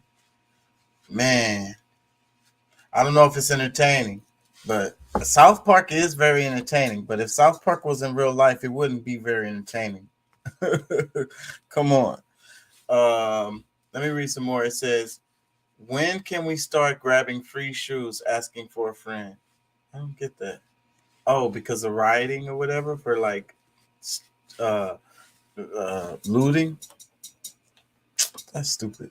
Let me ask another. Let me read another comment. It says, if circumstances should at any time oblige the government to form an army of any magnitude, that army can never be formidable to the liberties of the people while there is a large body of citizens, little, if at all, inferior to them in discipline and the use of arms, who stand ready to defend their own rights and those of their fellow citizens. This appears to me the only substitute that can be devised for a standing army, and the best possible security against it, if it should exist. Alexander Hamilton. Everybody's they're either using quotes from the Bible or they're using quotes from like generals and stuff. Yo, I gotta tell you, the devil knew this message was coming, and he turned everybody into punishers and takers. Now you punish and you take from yourself. From yourself, they turned you against yourself.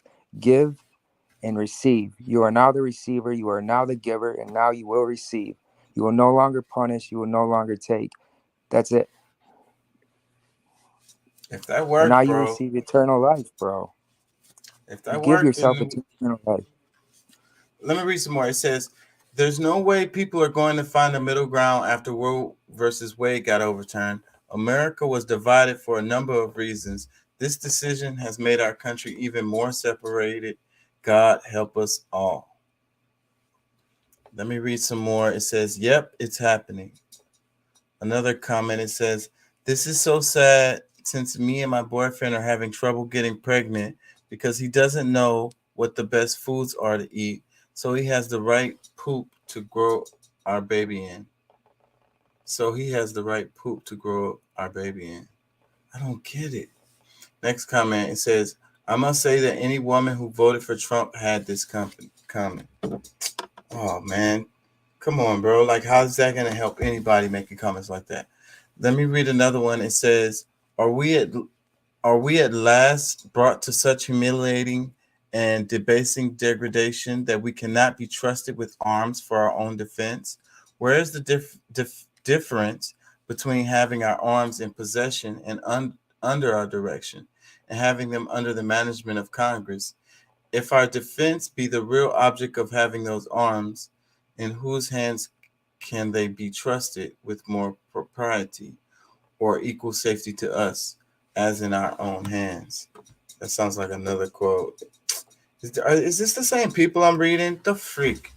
I need to pay more attention. The fact that some people actually have been convinced that this is about babies is insane. There's way too many stupid people in the world. Humanity truly is doomed. Yo, heaven's coming to earth, bro. Heaven is, bro.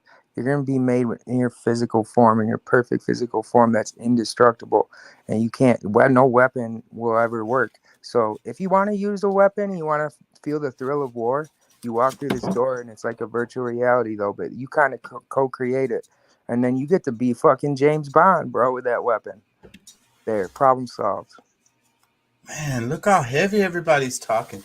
Let me see this one. It says, Apocalypse of Peter, chapter 25. And near that place I saw another straight place into which the gore and the filth of those who were being punished ran down and became there as it were a lake.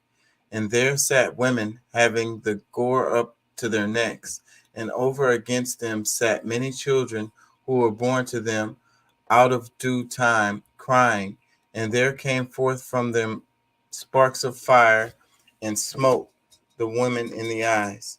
And these were the accursed. Am I saying that right? Who conceived and caused abortion. Whew.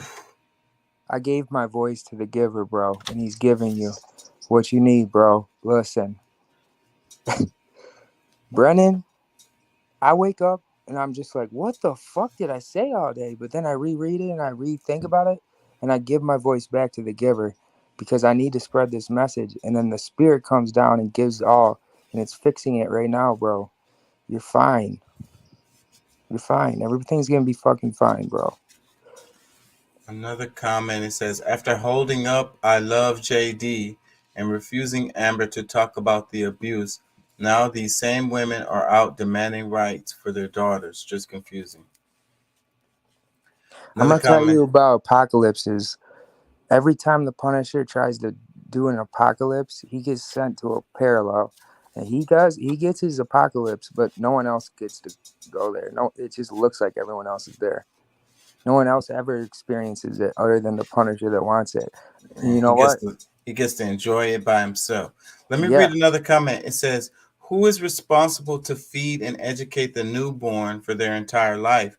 The Supreme Court need to provide a response, especially whether this has been considered before, making their judgment instead of ensuring that no others should, such as gay and others, are safe.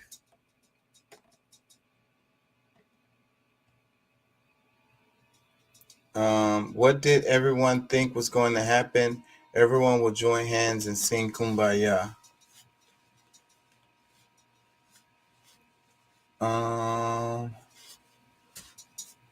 Okay, so you're on a mission right now, bro. I appreciate it.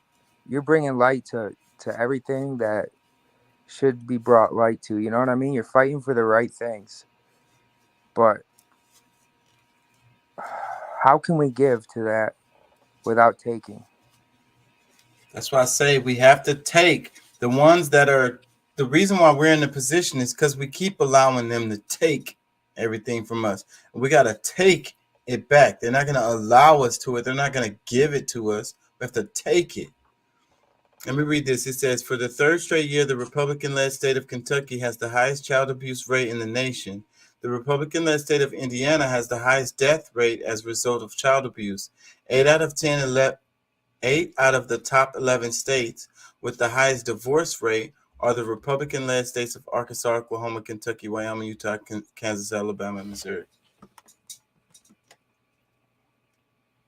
Bro, I really wanna just say, if you punish the Punisher, you're still getting punishment. You become addicted to punishment, man, and you have eternal life of punishment. We need to break the cycle so hard, dude. It is. Don't punish yourself by letting that Punisher get you to punish and receive punishment. You got to break the cycle. You got to ignore it. You can't, people say you're strong if you forgive. You're wise if you ignore it, dude. Just ignore it, bro. No more punishment. You're not allowing any punishment. The more you allow yourself to be punished, and you know what I mean, you bring light to punishment. You surround yourself with punishment. And it just becomes a punishing lifestyle, dude. Just fucking get that Lamborghini, bro. Just receive it. Just allow it in and just start giving to everybody. Just focus on what you want, man, and write it down. Say, I give the power to blah, blah, blah. I say like this. I give happiness to happiness and I receive happiness. I give love to lovers and I receive love. Don't get love. Don't pay no attention to nothing else. Everything you want, write it down and then just say, I give blank to blank and receive blank. Write it down, every single thing you want, and say it to yourself every day until you friggin' believe it. Yeah, but how's that going to help that 14-year-old girl who got raped and has to have her baby? Man, that's beyond you. Okay, look, the more you spread this message, the more the children break the cycle. So, yeah, your children are watching, bro. That's what you got to think. So it ain't even about us anymore. It's about the fucking children and their children. We got to break the cycle. Us, we got kind of fucked. We were at the height of the devil's manipulation, but yet we grew more wiser and stronger, and now we can persevere even the worst. I'm about to wrap it. I want to play Kamala Harris, though. Hold on. How come it won't let me make this bigger?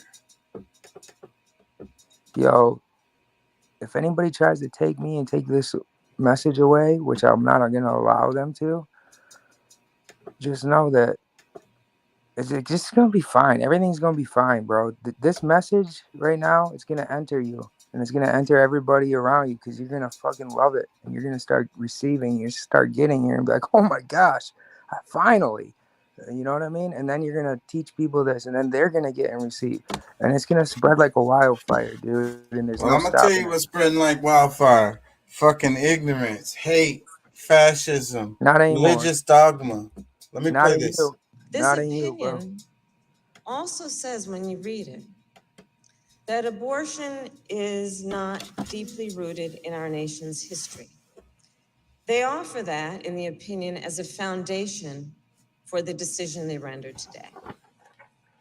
In holding that it is not deeply rooted in our history, today's decision on that theory then calls into question other rights that we thought were settled, such as the right to use birth control, the right to same-sex marriage, the right to interracial marriage.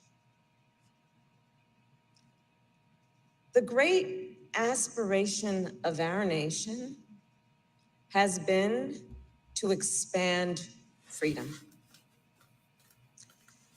But the expansion of freedom clearly is not inevitable.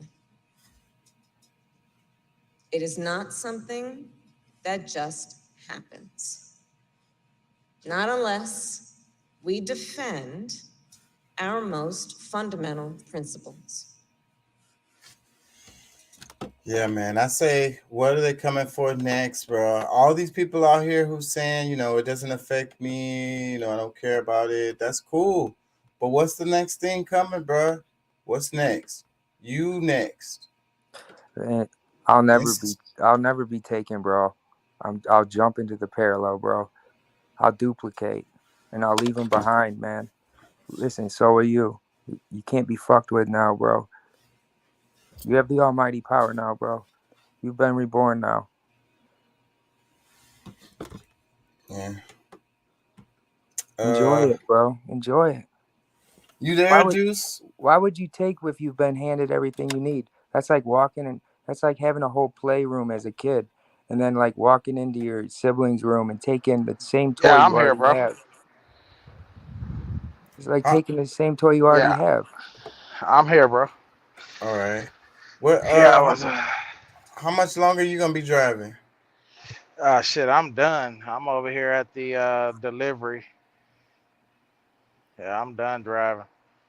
I made it here, and my co-driver gonna be taking over.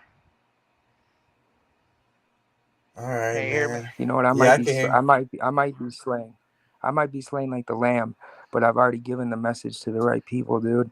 And I saved the world with this message, and I'll die for it, just like Christ, man. Whatever. I'll die in their reality. I won't ever die. I've been given eternal life because that's what I give. You give what you get. Yeah. I have no fear now. That's right. Today's Just Saturday run show. or Sunday. Just run show, boys. Just run show, bro. Receive now. This shit's crazy, bro.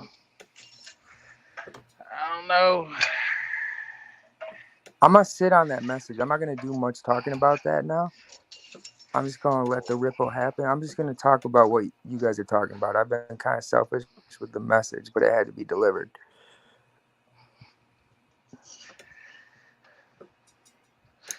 Yeah, man. I'm gonna have to wrap it. Any final thoughts, y'all? We just gotta man. be careful, bro. We see that they are basically showing us that you pretty much, in a nutshell, it's almost like basically they've taken your human right.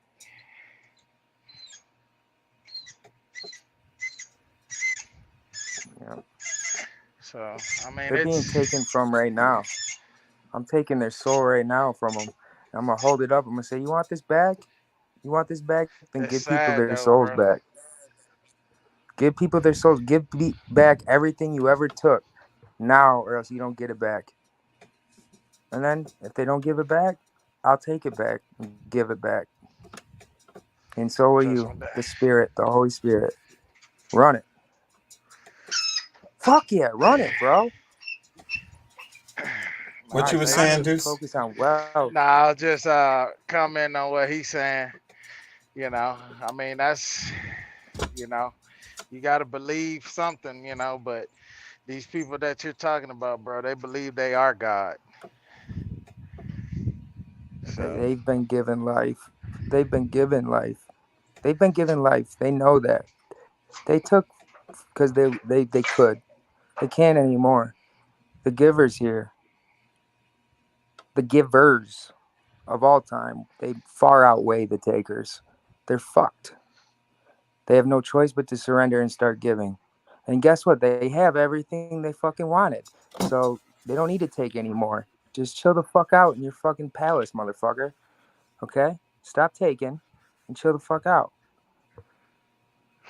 That's the power of forgiveness. yeah, they don't see Because I it that way, could, bro. we all could just take everything from them and just slaughter them, send them to hell forever.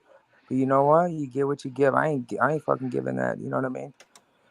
Universal law will give them that. I don't have to.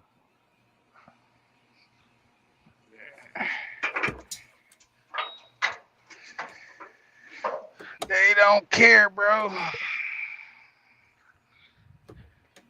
They do now. They they've been given life. They've been given everything they have. Why would they be pissed? I'm the biggest asset to them and the biggest asset to you. I'm the biggest asset to all life because you either take this message now and you either flip the switch or it's go time. We all know who wins. Hey, on some funny shit. As you're speaking that message, I hit them in the background, out like at the interlude, at the beginning of the interlude, that Goody Mob song, Soul Food. Saya, off with his head.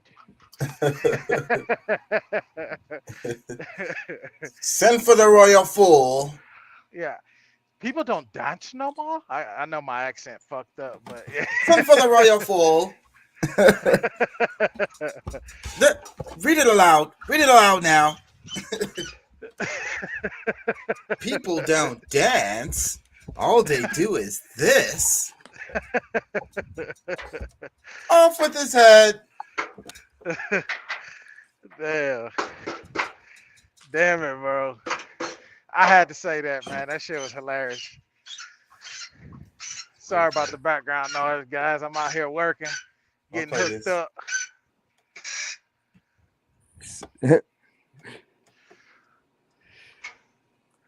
Yo, bro, a lot of times I get on here with intentions to listen, and all I do is fucking talk, and then I get kind of down on myself when it's like, man, every time I went to speak, I was just fucking nuts. You know what I mean? But I'm not gonna punish myself for that anymore. I'm gonna have a good time out here. You know? I appreciate you guys allowing me to come back, even though how crazy I've been.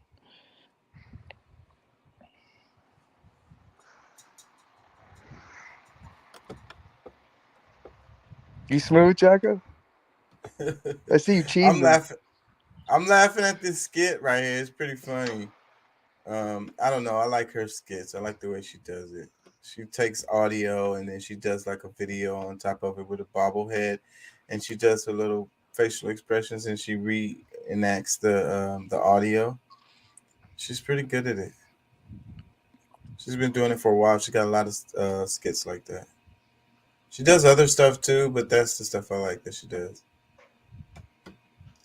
So I really do support regular Joe Blows, Tebow and Keisha and them.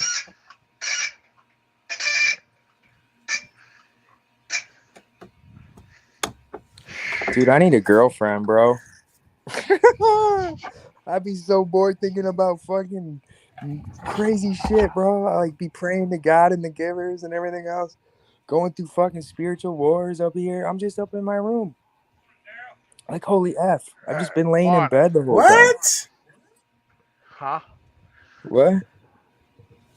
I need a girlfriend, bro. Do you guys have lives and like social lives? Like girlfriends Not and everything really. else? Yeah. Yeah, dude. I'm missing that.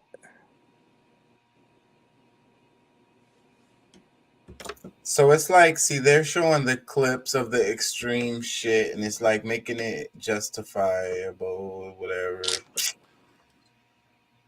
Whatever.